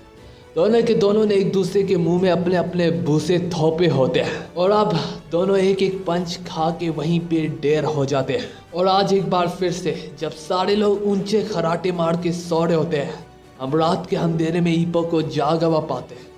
उसके मन में थोड़ी सी परेशानी सी होती है और जाहिर सी बात है इसके साथ ईपो चीफ कामुगावा और नेको की ग्रेट राइवलरी के बारे में भी सोच रहा होता है कि इनकी ग्रेट राइवलरी को एटलीस्ट डेकेड्स तो हो रही है, लेकिन इसके बावजूद भी ये आज भी बॉक्सिंग को लेके सेम जुनून और जज्बे को अपने सीने में रखते हैं। इनके जो सीने में जुनून और जज्बा आज भी दफन है, ये लेटेस्ट बॉक्सर्स और न्यू जंग के बॉक्सर्स में भी नहीं पाया जाता। इवन के बॉक्सिंग को लेके इनको इतना ज़्यादा प्यार है कि ये आज भी किसी वे में बॉक्सिंग को कैरी आउट करते हैं। जैसे कि चीफ कामुगावा खुद बॉक्सिंग तो नहीं लड़ते, लेकिन अब वो बॉक्सिंग सिखाते हैं। तो इसी तरह ईपो सेंडो और अपने पिछले मैच को लेके सोच रहा होता है कि मैं चीफ कामुगावा के जुनून और जज्बे को समझ सकता हूँ, क्योंकि पिछली बार जब मैंने सेंडो को हरा दिया था वो मेरे पंच से डायरेक्टली नॉक डाउन नहीं हुआ था, चाहे भले ही वो मेरी पिछली डैमेज से हो गया था। ईपो सोचता है अगर उस मैच का अलग ही मज़ा होता अगर वो डायरेक्टली मेरे पंच से नॉकडाउन होता, और चूंकि वो मेरे डायरेक्टली पंच से नॉकडाउन नहीं हुआ था, मुझे आज भी लगता है कि वो बैटल किसी वे में इनकम्प्लीट था। और ना कि सिर्फ इतना बल्कि सेंडो का वहाँ पे बैठ के मुझे अपनी कातलाना निगाहों से घूरना भी मुझे ये सोचने पे मजबूर करता है कि क्या होता अगर बैटल और आगे तक चलता, फिर हम में से कौन विनर निकलता। इस बात का जवाब मैं बहुत जल्द जान लूंगा। और इसी वजह से ईपो माकनाउची भी सेंडो से सामने से लड़ने के लिए पहले से ज़्यादा बेताब है। वो जानना चाहता है कि हम में से बेस्ट कौन है। इवन के जापान में जितने भी बॉक्सिंग के फैन हैं वो बार बार ईपो माकनाउची और सेंडो के पंचेस को आपस में कंपेयर करते हैं। इसके पंचेस में ज़्यादा दम है, कौन ज्यादा डेडली पंचेस को थ्रो करता है, किसका फुटवर्क बेटर है और कौन ज्यादा बेटर बॉक्सर है। अगर जापान में ईपो ने सेंडो को हरा दिया तो पूरी की पूरी जापान की फेदरवेट क्लास में कोई बॉक्सर भी नहीं बचेगा जो कि ईपो से ज्यादा पावर रखता होगा। तो ये कहना गलत नहीं होगा, ईपो जापान की फेदरवेट क्लास का सबसे स्ट्रॉन्गेस्ट बॉक्सर खिलाएगा, या फिर at least one of the strongest में तो जरूर गिना जाएगा ना। दोस्तों अब बारी आती है सवाल की, जो कि मैंने वीडियो की स्टार्टिंग में बोला था। आज का क्वेश्चन ये है, एक यामादा नाम का जूनियर फाइटर होता था, वो बहुत जल्द ईपो के खिलाफ वापस लड़ने आएगा। मैं जानता हूँ आप में से काफ़ी लोगों को उसका नाम तक भूल चुका होगा और आपके दिमाग में उसकी पिक्चर तक नहीं होगी कि ये जूनियर नाम का यामादा कौन सा फाइटर है। लेकिन दोस्तों जो भी इसका जवाब देगा उसे मैं अपनी नेक्स्ट आने वाली ईपो की वीडियो में शाउट आउट या जो भी वो मांगता है दे दूंगा। अगर वो इंस्टाग्राम की प्रमोशन क्यों ना हो, चाहे वो आपके यूट्यूब चैनल की प्रमोशन क्यों ना हो, इसने मुझे ये जवाब ठीक दे दिया, मैं उसकी नेक्स्ट वीडियो में प्रमोशन करूंगा। तो चलो यार टॉपिक की तरफ वापस आते हैं। ईपो सेंडो के बारे में सोचते हुए कहता है कि हमारे बीच की फाइटिंग अभी भी ठीक तरीके से ख़त्म नहीं हुई, तो मैं जब भी उसके खिलाफ एरिना में लड़ूंगा सो आई मेक श्योर कि हमारी फाइट वहीं पे ख़त्म हो जाए, और ऐसे वैसे ख़त्म भी ना हो बल्कि ख़त्म तो मेरे पंच के दम से ही होगी। कहानी नेक्स्ट डे पे जाती है, जहाँ पे इस बार ताकामुरा ना कि सिर्फ मैनेजर यागी को बल्कि नेकोचा और उसके पालतू डॉग को भी अपने पीठ पीछे बिठा के बड़ी तेजी से भाग रहा होता है। वो चढ़ाई चढ़ रहा होता है और चढ़ाई उतर रहा भी होता है, और इसी तरह भागते भागते वो 50 राउंड्स कंप्लीट करता है। दूसरी तरफ किमुरा और आओकी की तो स्क्वाट्स लगा लगा के पैरों और कमर में शदीद किस्म का दर्द उठ चुका होता है, और जबकि ईपो इस बार अपने पंचेस को शार्प करने में लगा होता है, जहाँ पे चीफ कामुगावा पैड्स की डिफरेंट लोकेशंस को ट्राई कर रहा होता है और ईपो अपने पंच कोन में दम पे चला जा रहा होता है। आओकी किमुरा यहाँ पे देखते हैं कि ईपो की फटी पड़ी है। ये क्या, ईपो तो हमेशा ट्रेनिंग में सख्त से सख्त ट्रेनिंग को झेल लेता है। आज उन्हें एहसास होता है कि इस बार की ट्रेनिंग ईपो के लिए भी बहुत ज़्यादा टफ है। शिनोदो यहाँ पे बताता है कि असल में चीफ कामुगावा ईपो पे 3 महीने सख्त कड़ी मेहनत को सब कुछ हफ्तों में समराइज करके दे रहा है। इसका मतलब है ईपो 3 महीने जितना स्ट्रॉन्ग सिर्फ 7 या 8 दिनों में ही हो जाएगा। तो कुछ इसी तरह की सख्त ट्रेनिंग से ईपो गुजर रहा है, जिस वजह से ईपो की बॉडी कीप अप नहीं कर पा रही। ऑब्वियसली अगर ईपो ने इतनी ज़्यादा पावर को गेन कर लिया तो वो सेंडो को पीछे धकेलने में कामयाब हो जाएगा, और वो जैसे जैसे सेंडो को पीछे धकेलेगा ही तो ईपो को डैम्सी रोल को किक इन करने में ज़्यादा दुश्वारी नहीं होगी। और फिर ईपो के पावर पंचेस को गले लगाने के बाद हम चीफ कामुगावा के चेहरे पे एक अजीब सी मुस्कुराहट देख पाते हैं, जैसे कि उसे ईपो पे अब फख्र हो रहा हो। ये है हुई ना मेरे शेरों वाली बात। जब सारे लोग एक तरफ ट्रेनिंग से टूट रहे होते हैं और मर रहे होते हैं, दूसरी तरफ हम ताकामुरा को देखते हैं जिसे इस ट्रेनिंग से ज़रा भी फर्क तक नहीं पड़ रहा होता। ताकामुरा कहता है क्या हुआ, बस इतनी ही ट्रेनिंग थी आज के लिए। नेको भी ये देख के कहने लगता है मुझे यकीन नहीं हो रहा कि जापान के पास ताकामुरा जैसा गिफ्ट है। वो कम्प्लीटली बॉक्सिंग की दुनिया में तबाही मचा देगा और एक दिन वर्ल्ड टाइटल तक भी जरूर जाएगा। जो सुन के ताकामुरा मजीद फ्लेक्स मारते हुए कहता है जापान में कोई ऐसा है ही नहीं मेरे जैसा और ना कभी पैदा होगा। ना दोस्तों, अगर आप लोग कहते हैं ताकामुरा काफ़ी घमंडी इंसान है तो आप गलत हैं। असल में ताकामुरा काफ़ी चिल इंसान है और ऑब्वियसली वो चैलेंज ढूंढ रहा है अपने लिए, और उससे किसी ने चैलेंज दिया नहीं, वो भी थक चुका है। इस वजह से वो फाइटर्स का मजाक उड़ाता है ताकि शायद से लोग मोटिवेट हो जाए और उस तक पहुंचने की कोशिश करे। और अगर आप सोचते हैं कि ताकामुरा अभी भी घमंडी है तो हाँ, होना भी चाहिए, उससे इतनी ताकत रखता है। इस शो में अगर कोई मेरा सबसे फेवरेट कैरेक्टर है तो वो ताकामुरा ही है। इसके चलते ही आज इन लड़कों का ट्रेनिंग कैंप भी यहाँ पे एंड हो रहा है, और इसी के साथ हमारी फिलहाल एपिसोड यहाँ पे एंड होती है। तो यार ले आए हो किसी एक के लिए नहीं बल्कि तुम सब के लिए हाजिमे नो ईप्पो की एक और एपिसोड। मैं जानता हूँ वीडियो लाने में लेट हो गई, पर ये कोई नई बात भी नहीं है। इसके चलते ही मैं आप सभी को अपने गेमिंग चैनल के बारे में भी बताता चलूँ, जिसके लिंक को मैंने कमेंट में पिन कर रखा है। सिर्फ गेमिंग में जो इंटरेस्ट रखते हैं सर वही जाके उस चैनल को चेकआउट कीजिएगा और सब्सक्राइब कीजिएगा। तो चलो यार अब वीडियो को शुरू करते हैं। तो यार हमारी एपिसोड की शुरुआत में हमें दिखाया जाता है ताकामुरा अपने रोड वर्क के लिए निकला ही होता है कि अचानक से उसी बीच में उसका सामना एक जंगली भालू के साथ होता है।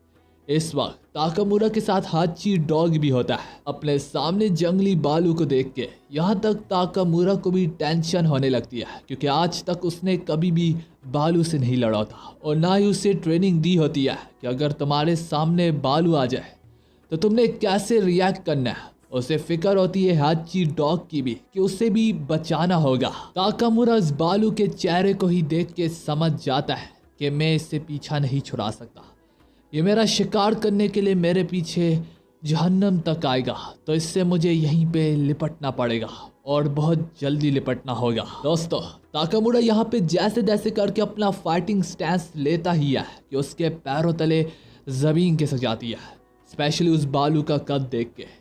ये बालू उसे अपनी मर्दांगी दिखा रहा है कि देखो तुम्हारे और मेरे बीच में इतना फ़र्क है ना। दोस्तों असल में भी ये बियर वगैरह में कॉमन होता है, वो दिखाते हैं कि हम तुमसे कितना ज़्यादा पावरफुल है। ताकामुरा सोचता है कि चलो शुरू में उसके और अपने बीच में कुछ फासला तय करते हैं ताकि हम अच्छे से अपने हाथों का इस्तेमाल कर पाए, और वो जैसे तैसे करके पीछे होने ही लगता है कि वो अपने आप को दरख्त के साथ टिका हुआ पाता है। जिस मौके से फ़ायदा उठाते हुए वो बालू फ़ौरन से उस पर टूट पड़ता है, और बस इसी तरह ताकामुरा मरते मरते उस बेयर के जानलेवा वार को डॉज करता है। बेयर का पहला वार ही काफ़ी होता है ताकामुरा को उसकी ताकत का अंदाज़ा करवाने के लिए। ताकामुरा समझ जाता है कि इसके एक डेडली ब्लो भी इतना ज़्यादा खतरनाक है कि वो मुझे सीरियसली इंजर्ड कर सकता है। वो इसी में खोया होता है कि तब तक वो बालू अपने हाथ को लहराते हुए ज़ोरदार तरीके से ताकामुरा को दे मारता है और उसे उड़ा के फेंक देता है। जब ताकामुरा अपने पीठ के बल ज़मीन पे गिरा होता है, वो बालू टूट पड़ता है उसके ऊपर पूरा दम लगा के। वो अपने दांतों से उसे नोचने लगता है, लेकिन ताकामुरा के हाथ में जो दरख्त का टुकड़ा होता है वो उससे अपने आप को बचाने की पूरी कोशिश करता है। थोड़ी देर इसी तरह ताकामुरा बेयर के दांतों से बचा रहता है, तो बेयर अपना हाथ मार के ताकामुरा को दोबारा से दूसरी दिशा में फेंकता है। ताकामुरा अपने पैरों पे जब जैसे तैसे करके खड़ा होता है, हम उसके कंधे पे बेयर के पंजों के निशान देख पाते हैं, जिन्हीं समय ताकामुरा के दिमाग में आता है कि उससे बेहतर कोई क्रीचर हो ही नहीं सकता। इसे दिखाना पड़ेगा कि फूड चेन की टॉप पे कौन खड़ा है। ये कहते हुए ताकामुरा थोड़ा सा काम हो जाता है, और अब बेयर जैसे तैसे करके दोबारा से हमला करने के लिए आगे ही बढ़ता है कि इस बार आसानी से ताकामुरा उसके वार को डॉज कर लेता है। ना कि सिर्फ डॉज करता है, बल्कि फिर अपना दम लगा के खतरनाक किस्म का जैब उसके मुंह पे मारता है। पर फिर भी उस बेयर की गर्दन ताकामुरा की सोच से भी कई गुना ज़्यादा मजबूत होती है। वो एक और पंजा उसके सीने पे मार के उसे दरख्त से पटक डालता है। ताकामुरा अब पूरे तरीके से घायल हो चुका होता है। उसका शोल्डर जिससे वो पंच को कैरी आउट करता है वो भी जख्मी है, उसकी चेस्ट जख्मी है, और उसे बार बार पटकने की वजह से भी ताकामुरा के इंटरनल्स ऑर्गन्स ने डैमेज ली होती है। ताकामुरा दरख्त के किनारे पे पड़ा, अब उसे समझ में आ रहा होता है कि इसने इस बालू को कुछ ज़्यादा ही हल्के में ले लिया। आज ज़िंदगी में दूसरी बार ताकामुरा अपने पीठ के बल गिरा होता है। ताकामुरा सोचता है ये पहली बार कब हुआ था। उसे याद आता है जब वो काफ़ी ज़्यादा वेट लॉस करने की वजह से इतनी बुरी हालत थी कि वो अपने घुटनों पे बैठा था। चीफ कामुगावा और ईपो के चिल्ला चिल्ला के गले खराब हो गए थे। ये सोच के ताकामुरा को होश आती है कि वो जापान की विल को कैरी आउट कर रहा है चैंपियन बनने के लिए। इस बालू की हिम्मत भी कैसी हुई? नहीं, इसकी तो इतनी औकात ही नहीं है। मेरा नाम ताकामुरा है, the greatest boxer of all time. क्या तुम्हें लगता है तुम मुझसे ज़्यादा साइज में बड़े हो इसलिए तुम मुझ पे भारी पड़ जाओगे? हाँ, तो ये तुम्हारी बहुत बड़ी भूल है। उतने में वो बेयर अपनी पूरी जी जान लगा के ताकामुरा पे दोबारा से टूटने को जा रहा होता है। अब इसकी जगह मैं होता, मैं पीछे हटता, लेकिन नहीं, ताकामुरा तो ताकामुरा है। ताकामुरा ठीक सामने से दोबारा से बेयर पे भी टूट पड़ता है, ठीक उसी स्टैमिना, ठीक उसी स्पीड के साथ जो बेयर कैरी आउट कर रहा होता है इस वक्त। इससे पहले बेयर के पंजे ताकामुरा को जगड़ लेते हैं कि ताकामुरा का भारी पंच फौरन से जाके बेयर के दिमाग पे पड़ता है, जिससे देख के यहाँ तक, जिससे महसूस करके यहाँ तक उस बेयर की भी फटने लगती है। अब क्या हुआ? क्यों? वो बेयर अब पीछे कदम लेने लगता है। ये बेयर से बर्दाश्त नहीं होता कि एक मामूली इंसान जो उससे कद में काफी छोटा है वो उस पर भारी पड़ने लगे। थोड़ी हिम्मत करके अपने दांत दिखाते हुए और जोरदार दहाड़ते हुए वो ताकामुरा की ओर बढ़ता है, लेकिन वो भी बेयर की बहुत बड़ी गलती होती है। और इसी तरह अब हम दोनों के बीच में एक खतरनाक किस्म का क्लोज रेंज कॉम्बैट देते हैं। दोनों के दोनों अपने हाथों को बड़ी तेजी से लहरा रहे होते हैं कि एक मामूली इंसान शायद से उनके हाथों को भी ना देख पाता। दोस्तों, बेयर बेस्ट होते अपने हाथों की स्पीड पे रिलाई करने के लिए भी, अपने पंजों पे रिलाई करने के लिए भी, और ये ताकामुरा एक इंसान होते हुए उसके साथ फिस्ट को क्लैश आउट कर रहा होता है। दोनों के दोनों इस वक्त तेजी से एक दूसरे के खिलाफ अपने पंचेस को एक्सचेंज कर रहे होते हैं और दोनों में से कोई भी इस वक्त हार मानने के लिए तैयार ही नहीं होता। हम देख पाते हैं धीरे धीरे करके ताकामुरा बेयर से ज्यादा तेजी से अपने पंचेस को हिलाने लगता है और उन्हें उस पर थोपने लगता है। इसी तरह बेयर को अब ज्यादा पंचेस ताकामुरा के लगने लगते हैं और फिर कुछ ही देर में ताकामुरा उस बेयर को जमीन की धूड़ चकने पे मजबूर कर डालता। ताकामुरा उससे बोलता भी है, ये जमीन मेरी मिट्टी है और यहाँ सिर्फ मेरा राज है। ताकामुरा इसके बाद जोर जोर से अपनी विक्ट्री की पोज लेने के बाद चिल्लाने लगता है। वो कहता है कि मुझसे ताकतवर कोई नहीं, मैं फूड चेन में भी टॉप पे हूँ और मैं अरीना में भी टॉप पे हूँ और मैं टॉप पे ही रहूंगा क्योंकि मेरा नाम है ताकामुरा। थोड़ी देर में ताकामुरा यहाँ पे नोटिस करता है कि ये बेयर की सांसें अभी भी चल रही है। ताकामुरा कहता है, ओए हरामजादे, तू अभी भी जिंदा है? खैर फिक्र मत कर, अब तू नहीं बचेगा। ये कहते हुए वो उसका काम तमाम करने ही लगता है कि पीछे से हाची डॉग जोर जोर से चिल्लाने लगता है। ताकामुरा जब उसकी ओर मुड़ के देखता है तो ताकामुरा काफी ज्यादा चौंक जाता है क्योंकि दोस्तों वो इस बेयर के छोटे छोटे नन्हे नन्हे बच्चों को पाता है जो कि अपनी माँ की इस हालत को देख के काफी ज्यादा डरे हुए होते हैं। लेकिन ताकामुरा तब भी हाची डॉग से कहता है, तो मुझे ये दिखाना चाह रहे थे, जरा सोचो इस बारे में, अगर ये बेयर मुझ पे दोबारा टूटा है, मुझे भी तो अपनी जिंदगी के लिए लड़ना है, मुझे इसका काम तमाम करना ही होगा। ये सब बोलते हुए, ये सब कहते हुए, ये सब करार देते हुए ताकामुरा उस बेयर का काम तमाम करने को जा होता है। माने वो खत्म हो गया, लेकिन उसके कब्ज वो छोटे छोटे बच्चे अपनी माँ की जिंदगी की भीख मांगने लगते हैं।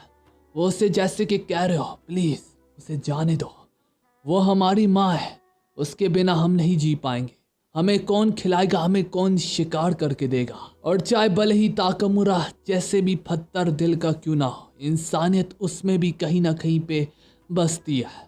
उसमें अब इतना दम ना होता कि वो इस बेयर की जान को नोच पाता। ताकामुरा उसकी माँ को इसी हालत में छोड़ के हाची डॉग को अपने पीछे आने के लिए कहता है। तभी इसी तरह जब रात का अंधेरा इनके सरों पे टूट आता है, सारे लोग रात के खाने के लिए बैठे होते हैं, तो ताकामुरा उन्हें बताने लगता है कि कैसे कितनी बहादुरी से उसने बेयर का सामना किया और उसे नॉकडाउन कर डाला। उसके जिस्म पे जो जख्म के निशान है वो इस बात का सबूत है, लेकिन वो कहते हैं कि ये ज़रूरी नहीं है, तुम्हें एक इंसानी सबूत चाहिए। तो ताकामुरा डॉग की तरफ इशारा करते हुए कहता है, इसने अपनी आंखों से देखा। तो वो लोग उसे दोबारा याद दिलवाते हैं, हमने इंसान कहा। लेकिन चीफ कामुगावा ताकामुरा पे गुस्सा हो जाता है। वो उससे कहता है, क्या शायद से तुम भूल चुके हो कि कैंप से घर वापस लौटने के बाद ही तुम्हारा तुरंत से मैच है, और ऐसी हालत में तुम काय को लड़ोगे। ताकामुरा अक्कर दिखाते हुए कहता है, मेरा नाम है ताकामुरा और मैं लड़ूंगा चाहे मैं जैसी भी हालत में हूँ। चीफ कामुगावा और भी बढ़ बढ़ के गुस्सा होने लगता है। वो उससे याद दिलवाता है कि तुम चैंप हो और तुम्हारे अंदर जर्रा भी प्रोफेशनल गिरी नहीं है। क्या तुम्हें प्रोफेशनलिज्म का मतलब भी मालूम है? क्या तुमने इस शब्द को कभी सुना है? क्या तुम इससे कभी जहमत भी हुए हो? तो ताकामुरा भी बढ़ बढ़ के चिल्लाता है, अबे बुड्ढे तू कहना क्या चाहता है कि मैं उस बेयर से भागता? उसकी स्पीड जारी सी बात है मुझसे ज्यादा तेज होती है, एटलीस्ट भागने में। तो तुम क्या कहते हो, मैं क्या करता ऐसी सूरत हाल में? तुम क्या करते ऐसी सूरत हाल में? ईपो माकनाउची क्या करता? हाओकी किमुरा क्या करते? जोर जोर से चिल्लाने की वजह से ताकामुरा का सर चकराने लगता है। इसका यह मतलब है कि ताकामुरा ने काफी ज्यादा खून अपना बहा चुका है। और खून की कमी की वजह से उसका सर चकराने लगा है। यानी इस समय यहाँ पे नेको-चान आके अपना स्नैक डिलीवर करता है जिसको वो नाम देता है बियर स्ट्यू। वो बताता है ये काफ़ी ज़्यादा डिलीशियस है और चूंकि तुम लोग जाने वाले हो तो ये मेरी तरफ से आखिरी तोहफा। नेको-चान उन्हें बताता है कि दोस्तों तुम लोगों को ये जान के खुशी होगी कि इसमें मैंने बालू का गोश्त भी शामिल किया है।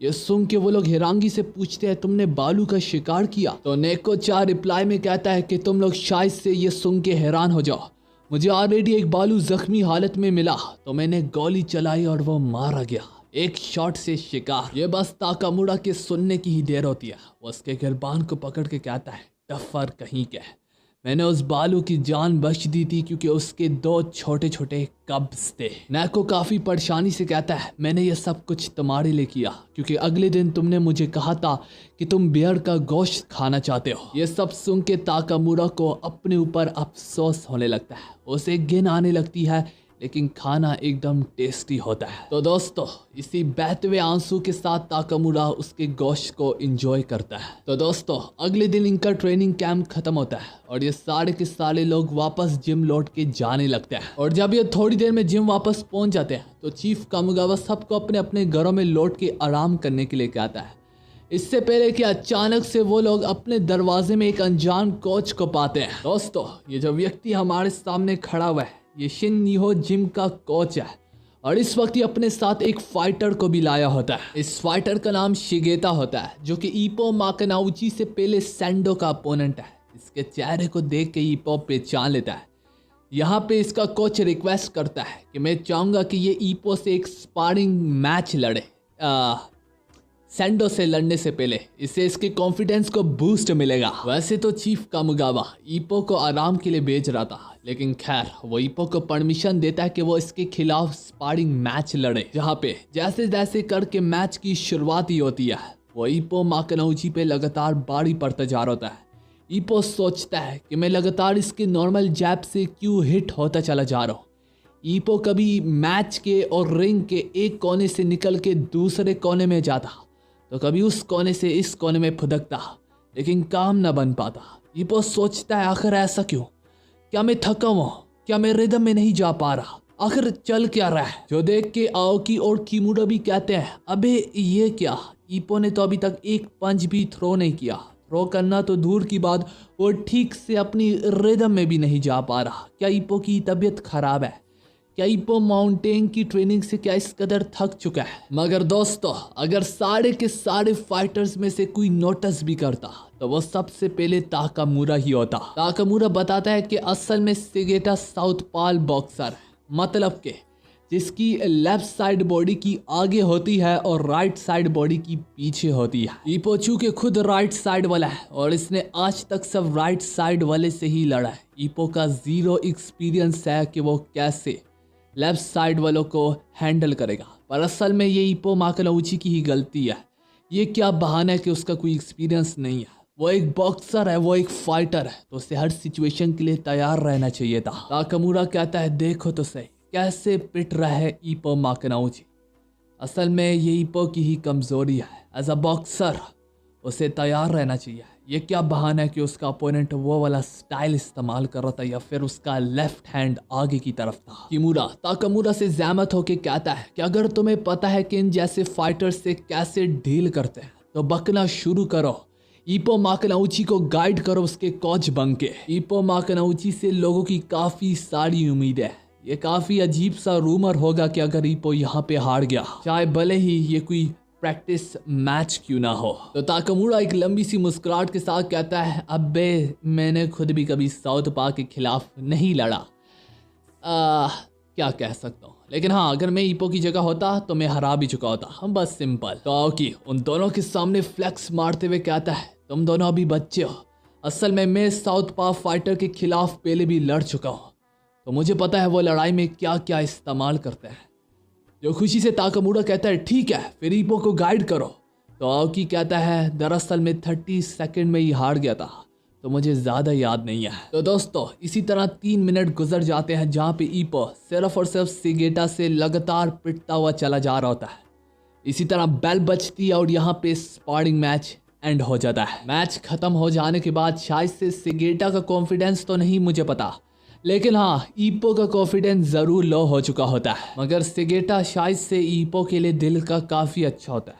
वो कहता है कि शायद से तुम थकान के कारण लड़ नहीं पाए, जबकि सेगेटा को अंदर ही अंदर से मालूम होता है कि उसने पूरे तरीके से ईपो माकनाउची को धो डाला। तो दोस्तों इसी के साथ हमारी वाली एपिसोड एंड को हिट करती है ना। दोस्तों मुझसे काफी लोग पूछ रहे थे कि आखिर द ग्रेट ताकामुरा कब लड़ेगा, क्या ताकामुरा किसी चीज को लेके सीरियस भी होगा। तो हाँ यार, आज हम इस एपिसोड में ताकामुरा को काफी ज्यादा सीरियस देखने वाले हैं। साथ ही साथ अपने दिलों को थाम के बैठ लो, या फिर इस पार्ट में या फिर नेक्स्ट पार्ट में हम द ग्रेट ताकामुरा को लड़ते हुए देखेंगे। खैर हम देख पाते हैं ये अफवाह इवन की न्यूज़पेपर में भी छप चुकी होती है कि ताकामुरा ने एक जंगली बालू को अपने हाथों के दम पे हराया। ये शाम की न्यूज़पेपर में छपती है कि ईपो को भी तरह तरह की कॉल्स आने लगती है। इवन के एक कॉल सेंडो की तरफ से भी होती है जो कि जापान का फेदरवेट चैंपियन है और ईपो का आने वाला नेक्स्ट एनिमी भी है। वो भी ईपो को आज एक फ्रेंडली कॉल करके पूछता है कि मैं न्यूज़पेपर में कुछ एक अनजान सी चीज देख रहा हूँ, काफी हैरानकुन है,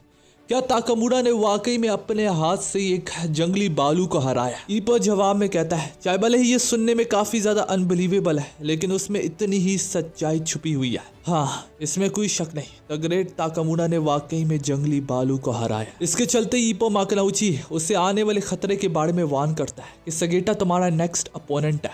वो ईपो माकनाउची के खिलाफ भी लड़ चुका होता है। ईपो उसे वार्न करता है वो बंदा वाकई में काफी ज्यादा ट्रिकी है और उसे डील करने में तुम्हें मुश्किल आने वाली है। पर रोकी ये सुनते सारी गुस्सा हो जाता है। वो कहता है मेरा नाम सेंडो है ईपो, और अपनी बकवास बंद करो, मुझे सगेटा वगेटा नामी अपोनेंट में कोई इंटरेस्ट नहीं है, मैं तुमसे लड़ना चाहता हूँ ईपो।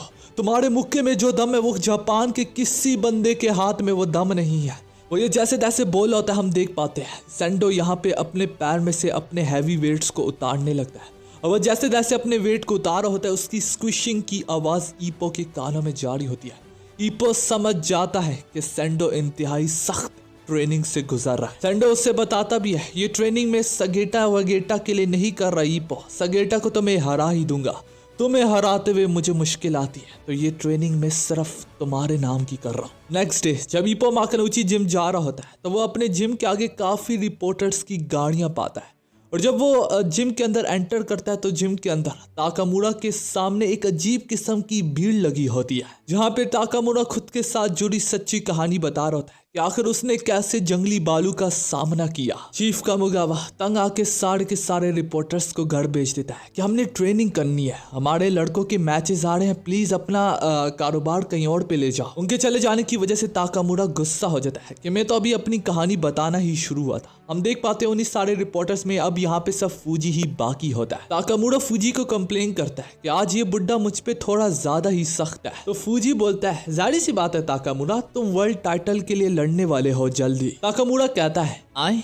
कौन लड़ने वाला है, तो फूजी थोड़ा हैरान होते हुए बोलता है हाँ ये थोड़ा अजीब है, तुम्हारे बारे में इतनी अफवाहें उड़ी है और ये बात तुम्हें ही नहीं पता कि तुम जल्द ही वर्ल्ड टाइटल क्लास के खिलाफ लड़ने वाले हो। ये बात सुनने की ही देर होती है किमुरा, आओकी और ईपो माकनाउची तो हैरान होते ही है, साथ ही साथ तो ताकामुरा के पैरों तले जमीन ही खिसक जाती है और चीफ कामुगावा इस पर गुस्सा हो जाते हैं। वो बोलते हैं फूजी ये बात मैंने अभी ताकामुरा को नहीं बताई थी, फूजी को भी ये बात नहीं मालूम थी, ये बात ताकामुरा से ही छुपाई जा रही थी और अब सच सामने टूट आया है।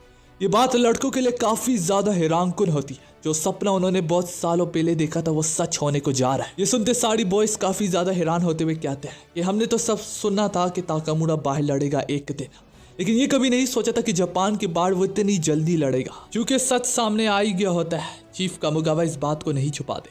वो ताकामुरा को बोलते हैं कि अभी ये बात फाइनलाइज तो नहीं हुई, लेकिन हाँ हम तुम्हारी बात कर रहे हैं जापान से बाहर लड़ने की, वो हमें काफी हल्के में ले रहे हैं। ताकामुरा ये तुम्हारे लिए सुनहरा मौका है, अगर तुमने उससे हरा डाला तो वर्ल्ड टाइटल की दुनिया में तुम्हारा रैंक नंबर 2 हो जाएगा। अगर जापान के बाद तुमने वर्ल्ड रैंक 2 पा लिया तो वर्ल्ड चैंपियन के साथ लड़ने का सपना सब सपना नहीं रहेगा बल्कि एक हकीकत बन जाएगी। क्योंकि रैंकिंग की बात चल ही है तो मिडल वेट में तुम्हारा रैंक नंबर 16 है, जापान में नहीं बल्कि वर्ल्ड वाइड। ये तुम्हारे लिए बहुत अच्छी बात है ताकामुरा। ये सुनते सारी बॉयज की काम पे टांग उठती है। इसका मतलब अब ताकामुरा वर्ल्ड वाइड लड़ेगा और नंबर 2 रैंक को हरा के अपने हाथ वर्ल्ड टाइटल पे दाल डालेगा, जो कि वाकई में जापान के लिए एक बहुत बड़ी बात है। बस आखिर इतना सब कुछ सुनने की ही देर होती है, ताकामुरा काफी ज्यादा मोटिवेट हो जाता है। वो अपनी शर्ट उतार के एक पहला पंच ही लैंड करता है पंचिंग बैग पे, और पंचिंग बैग इस तरह से गूंजता है कि उसकी आवाज पूरे जिम में छा जाती है।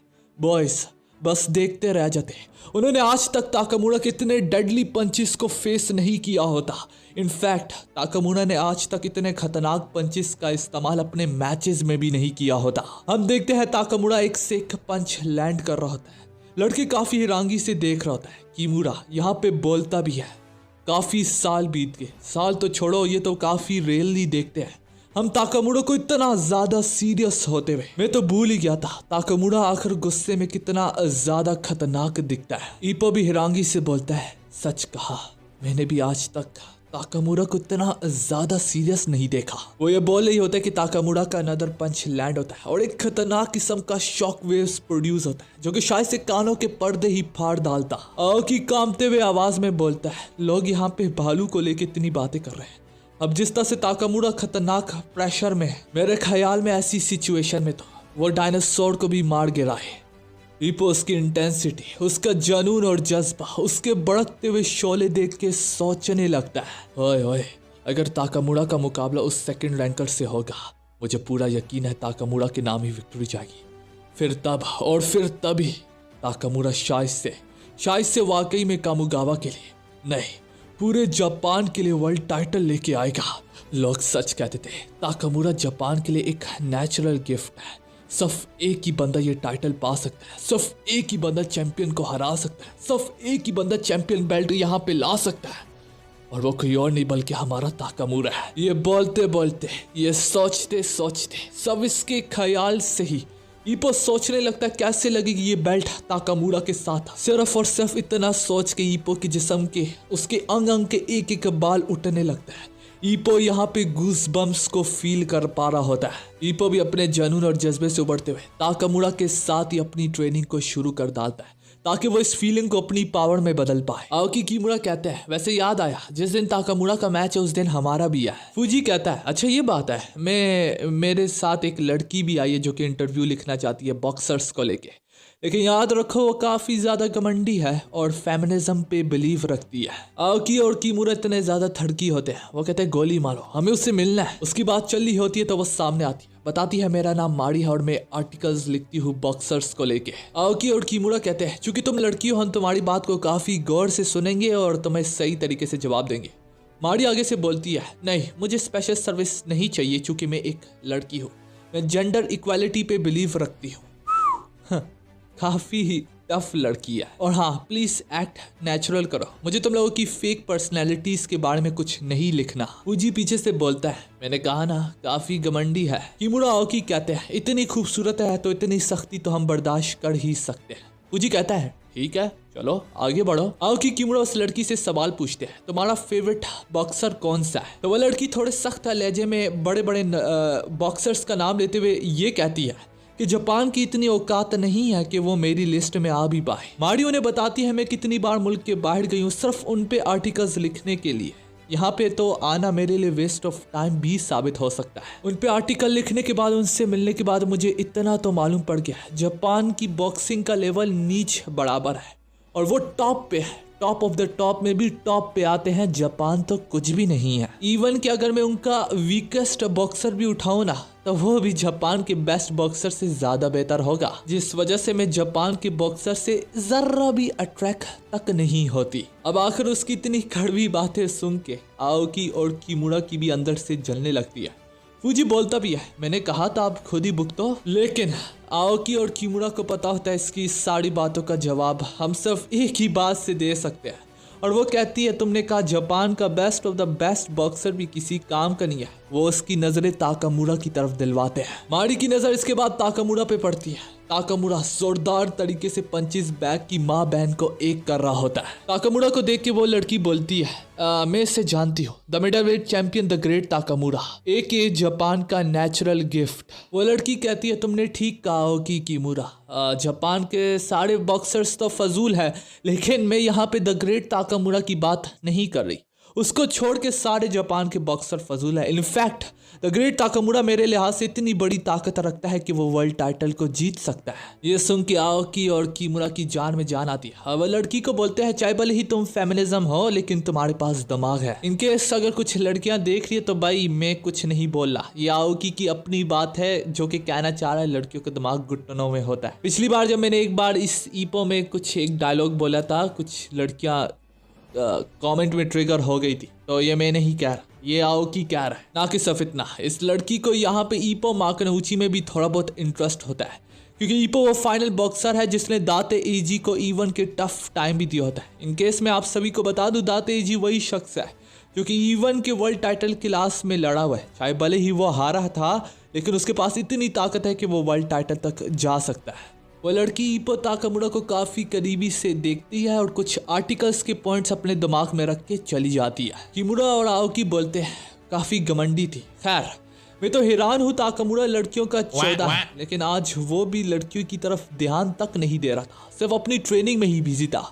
ये प्रूफ करता है कि ताकामुरा भी वर्ल्ड टाइटल के लिए कितना ज्यादा सीरियस है। ताकामुरा की यही सीरियसनेस देख के आओकी और किमुरा को भी अंदर से तकलीफ होने लगती है कि हमें भी ताकामुरा जितना सीरियस होना पड़ेगा, वरना ताकामुरा और हमारे बीच में ऑलरेडी इतना बड़ा डिस्टेंस है, वो और भी बढ़ता चला जाएगा ना। हम सबको याद है आओकी और किमुरा ने एक वक्त में वादा किया था कि वो जरूर एक दिन ताकामुरा को हरा के ही दम लेंगे, पर सबसे बढ़ के वो लोग इस खुशी से मरते चले जा रहे हैं कि एक दिन ताकामुरा जरूर वर्ल्ड टाइटल की बेल्ट लेके इस चीफ कामुगावा के पास इस जिम में वापस लौट के आएगा। दूसरे सी में ईपो यही चीज उमेजावा को भी बता रहा होता है कि सारे के सारे लोग आखिर कितने ज्यादा एक्साइटेड हो रहे थे ये खबर सुनते ही कि ताकामुरा अब वर्ल्ड क्लास के लिए रेडी है। वो बहुत जल्द ही वर्ल्ड के सेकंड रैंक वाले से लड़ेगा, पर इससे पहले उसका जापान में भी कोई छोटा मोटा मैच है जहाँ पे हमारे ताकामुरा को अपने टाइटल को डिफेंड करना पड़ेगा। तो दोस्तों इससे हमें ये मालूम पड़ता है सेकंड वर्ल्ड रैंकर से लड़ने से पहले ताकामुरा को एक बार अपने टाइटल को डिफेंड करना पड़ेगा, तभी तो वो वर्ल्ड के रैंक नंबर सेकंड के साथ लड़ पाएगा और इसके बाद वो क्वालिफाई हो जाएगा वर्ल्ड चैंपियन से लड़ने के लिए। तो इन्होंने हमें इतना तो क्लियर कर दिया, इस छोटी सी फाइट के बाद ताकामुरा की 2 बहुत बड़ी फाइट्स होगी। उमेजावा पूछता है अच्छा तो ये बात है। ताकामुरा तो जरूर इस खबर सुन के पागल हो गया होगा खुशी से ही। ईपो इसके रिप्लाई में कहता है दरअसल इसका ऑपोजिट, खुशी से पागल होने के बजाय वो काफी ज्यादा सीरियस हो के उल्टा हमारा दम तोड़ है। पर सच कहूँ तो इसका अपना ही मजा है। एक अजीब सी सन्नाटा जिम में छाया होता है, सबके दिमाग में यही होता है कि ताकामुरा का बड़ा मैच आ रहा है। इवन के ताकामुरा से अब बात करते हुए भी मुझे थोड़ी बहुत दिक्कत सी आ रही है क्योंकि वो इतना ज्यादा फोकस हो चुके हैं अपने टाइटल मैच को लेके। उसके दोस्त होने के नाते हम उसे मोटिवेट करते रहेंगे और बीच बीच में हंसाते भी रहेंगे। दूसरे सी में हम देख पाते हैं ताकामुरा और सारे लड़के सुबह की मॉर्निंग रूटीन पे निकले होते हैं, जहाँ पे आओकी बताता है ओए ताकामुरा तुम्हारे टाइटल डिफेंडिंग मैच के टिकट तो पानी की तरह बिक रहे हैं, हर कोई तुम्हारा मैच देखने के लिए पागल होता चला जा रहा है क्योंकि ये अफवाह काफी तेजी से फैल लिया है कि तुम जल्दी वर्ल्ड रैंक के नंबर 2 से लड़ोगे और उससे हरा के जापान का नाम रोशन करोगे, फिर तुम क्वालिफाई हो जाओगे वर्ल्ड टाइटल से लड़ने के लिए। हर एक बस यही चर्चा करता चला जा रहा है। उस दिन आओकी और किमुरा का भी मैच है। वो लोग बताते हैं कि हम अपनी विक्ट्री को हासिल करके तुम्हारे लिए स्टेज में एक अलग सी चमक बिठा देंगे। ताकामुरा आगे से बोलता है वो सब तो ठीक है, मेरी अपनी एंट्री ही लेकिन इतनी ज्यादा धूमधाम होगी कि हर कोई मेरे उस भड़कते हुए शोलों से कांप उठेगा, तुम लोग खुद ही देख लेना। अब बस लड़के तो ताकामुरा की बराबरी करने से भी हिचकिचा रहे होते हैं। हर किसी को यही मालूम है जैसे तैसे करके दिन गुजरते जा रहे हैं, ताकामुरा और सीरियस होता चला जा रहा है। देखते देखते वो मैच का समय आ जाता है जहाँ पे ईपो माकनऊची जैसे तैसे करके स्टेडियम पहुंचता है तो वो ताकामुरा के पोस्टर हर एक दीवार के कोने कोने पे पाता है और उसके फैंस तो पागल हो जाते हैं। एक बहुत बड़ी भीड़ ताकामुरा के फैंस में हमें देखने को मिलती है कि इसी बीच में यहाँ पे ईपो अपने सामने हयाची डॉग को पाता है। ईपो से यहाँ पे देख के सोचने लगता है अगर हयाची डॉग यहाँ पे है तो जरूर इसका मतलब नेको चा भी यहाँ आए होंगे, मगर बदकिस्मती से स्टेडियम के अंदर डॉग्स अलाउ नहीं होते, जिस वजह से ये लोग हयाची को बाहरी बांध डालते हैं। साथ में हमें मालूम पड़ता है नेको चा ने पीछे एक अजीब सा सामान भी उठाया होता है। हमें मालूम पड़ता है ये सब कुछ उसे ताकामुरा ने मंगाया होता है। इस मैच को देखने के लिए इवन के ईपो की क्रश कुमी भी आई होती है और साथ ही साथ आओकी की गर्लफ्रेंड भी। रिपोर्टर्स और आर्टिकल्स वाले भी आए होते हैं और हर कोई यहाँ पे बस सिर्फ ताकामुरा को जीतने ही देखने आया होता है। कुछ लम्हे के बाद हमें दिखाया जाता है जहाँ पे किमुरा का मैच शुरू हो जाता है। किमुरा तो बड़ी आसानी से अपनी विक्ट्री को हासिल कर लेता है, लेकिन बात तो आओकी की आती है। हम देख पाते हैं आओकी काफ़ी बुरे तरीके से अपने दुश्मन से पिट रहा होता है और उसकी ये हालत उसकी गर्लफ्रेंड देख ही नहीं पा रही होती, पर फिर भी आओकी कैसे ना कैसे करके अपने फ्रॉग पंच का इस्तेमाल करके इस मैच को जीत ही लेता है। फिर तभी सारे लोगों में से यहाँ पे मारी इप्पो माकानोउची को अप्रोच करती है और माकानोउची उसे नहीं जानता होता, तो वो मारी उसे बताती है मैं अगले दिन तुम्हारे जिम में आई थी, लेकिन उस दौरान तुम ट्रेनिंग में ही इतना ज्यादा एब्जॉर्ब थे, शायद से तुमने मेरी तरफ ध्यान ही नहीं दिया। ये बोलते हुए मारी इप्पो की ओर अपनी फ्रेंडशिप का हाथ बढ़ाती है। वहीं पे हम आओकी और किमुरा को भी देखते हैं जो कि अपनी विक्ट्री को सेलिब्रेट कर रहे होते हैं। कुमी भी उन्हें यहाँ पे कॉन्ग्रेचुलेट करती है। किमुरा उसे बोलता है वैसे तुम अभी तक इप्पो से नहीं मिली, इप्पो यहीं कहीं पे बैठा होगा। ये बोलते हुए किमुरा जब जैसे तैसे उसका ध्यान कुमी की ओर करवाता है, तो उस वक्त तक इप्पो यहाँ पे मारी के साथ काफी खूबसूरती से हाथ मिला रहा होता है और दिखने से लग रहा होता है कि दोनों ही एक दूसरे में काफी ज्यादा इंटरेस्ट ले रहे हैं। यही सब देख के किमुरा अपने आप को कोसने लगता है कि उसने कुमी का ध्यान इस समय में आखिर इप्पो की तरफ करवाया ही क्यों।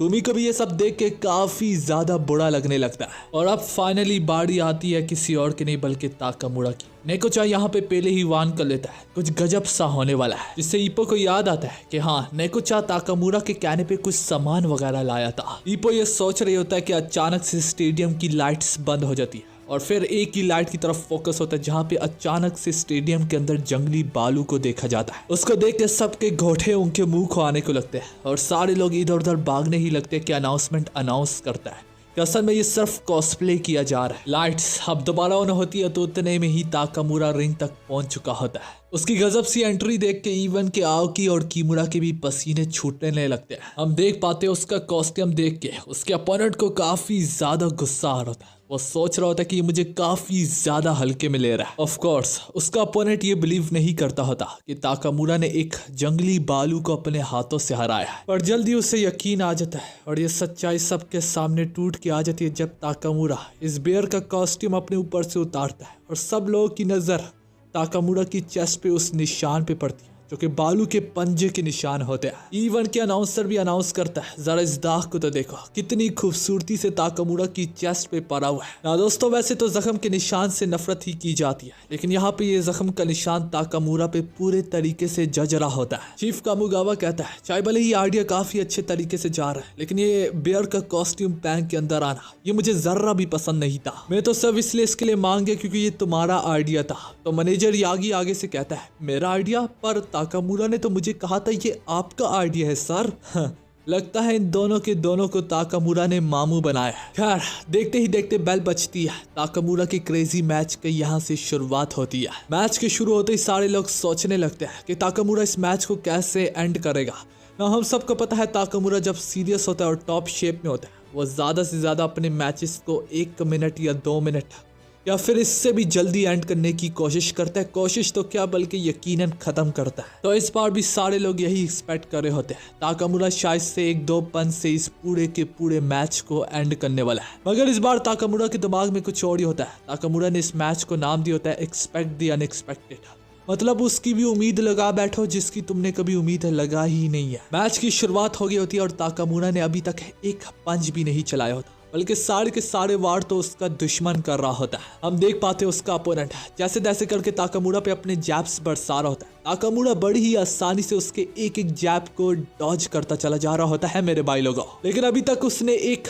मामूली पंच बरसाने की भी कोशिश नहीं की होती। उसका अपोनेंट भी सोच रहा होता कि आखिर ये क्या कर रहा है। खैर जो भी, मैं उससे जल्दी अपने रिदम से बाड़ी पड़ के उसे कोने में धकेल के उसकी वहीं पे छुट्टी कर डालूंगा। फाइनली कुछ देर बाद यहाँ पे ताकामुरा अपने जैब का सहारा लेता है, वो भी अपने लेफ्ट हैंड का, मतलब कि ताकामुरा अपना पावरफुल हाथ का इस्तेमाल ही नहीं कर रहा होता। जिन जैब्स को ताकामुरा बरसा रहा होता है हम देख पाते हैं इवन कि वो जैब भी उसका अपोनेंट डॉज कर पा रहा होता है। हम देख पाते हैं अब एक पॉइंट आता है जहाँ पे दोनों के दोनों एक साथ ही जैब बरसा रहे होते हैं और दोनों एक दूसरे के वारों को डॉज कर रहे होते हैं। ताकामुरा सिर्फ यहाँ पे अपने लेफ्ट हैंड से ही काम ले रहा होता है, जबकि उसका अपोनेंट अपने दोनों हाथों का इस्तेमाल कर रहा होता है। उसको यू फाइट करता देख के इप्पो सोचने लगता है ताकामुरा आखिर क्या करना चाह रहा है, क्योंकि ये तो ताकामुरा का स्टाइल है ही नहीं। जहां तक इप्पो का मानना होता है ताकामुरा का स्टाइल तो यही होता है कि वो अपनी रॉ स्ट्रेंथ, अपनी गजब किस्म की ताकत से दुश्मन पे भारी पड़ जाता है। लेकिन इस बार ताकामुरा फाइट बैक करने की कोशिश ही नहीं कर रहा। पर आखिर ऐसा क्यों? आखिर ताकामुरा के फैंस भी सवाल उठाने लगते हैं, ताकामुरा ये तुम क्या कर रहे हो? तुम चाहो तो इस मैच को यहीं पे खत्म कर डालो, पर इस बैटल को आखिर तुम क्यों ही खींच रहे हो? उसके फैंस चीखते और चिल्लाते हैं कि हम तुम्हारी वो ताकत देखने आए जिसका इस्तेमाल करके इवन कि तुम बालू पे भी बाड़ी पड़ गए थे। मगर ताकामुरा को यहाँ पे स्ट्रॉन्ग पंच इस्तेमाल करने की जरूरत ही नहीं है। और आखिर ऐसा क्यों? हम देख पाते हैं ताकामुरा का लेफ्ट हैंड भी धीरे धीरे करके स्पीड पकड़ता जा रहा होता है और धीरे धीरे करके उसके लेफ्ट हैंड की पावर भी अचानक से बढ़ने लगती है।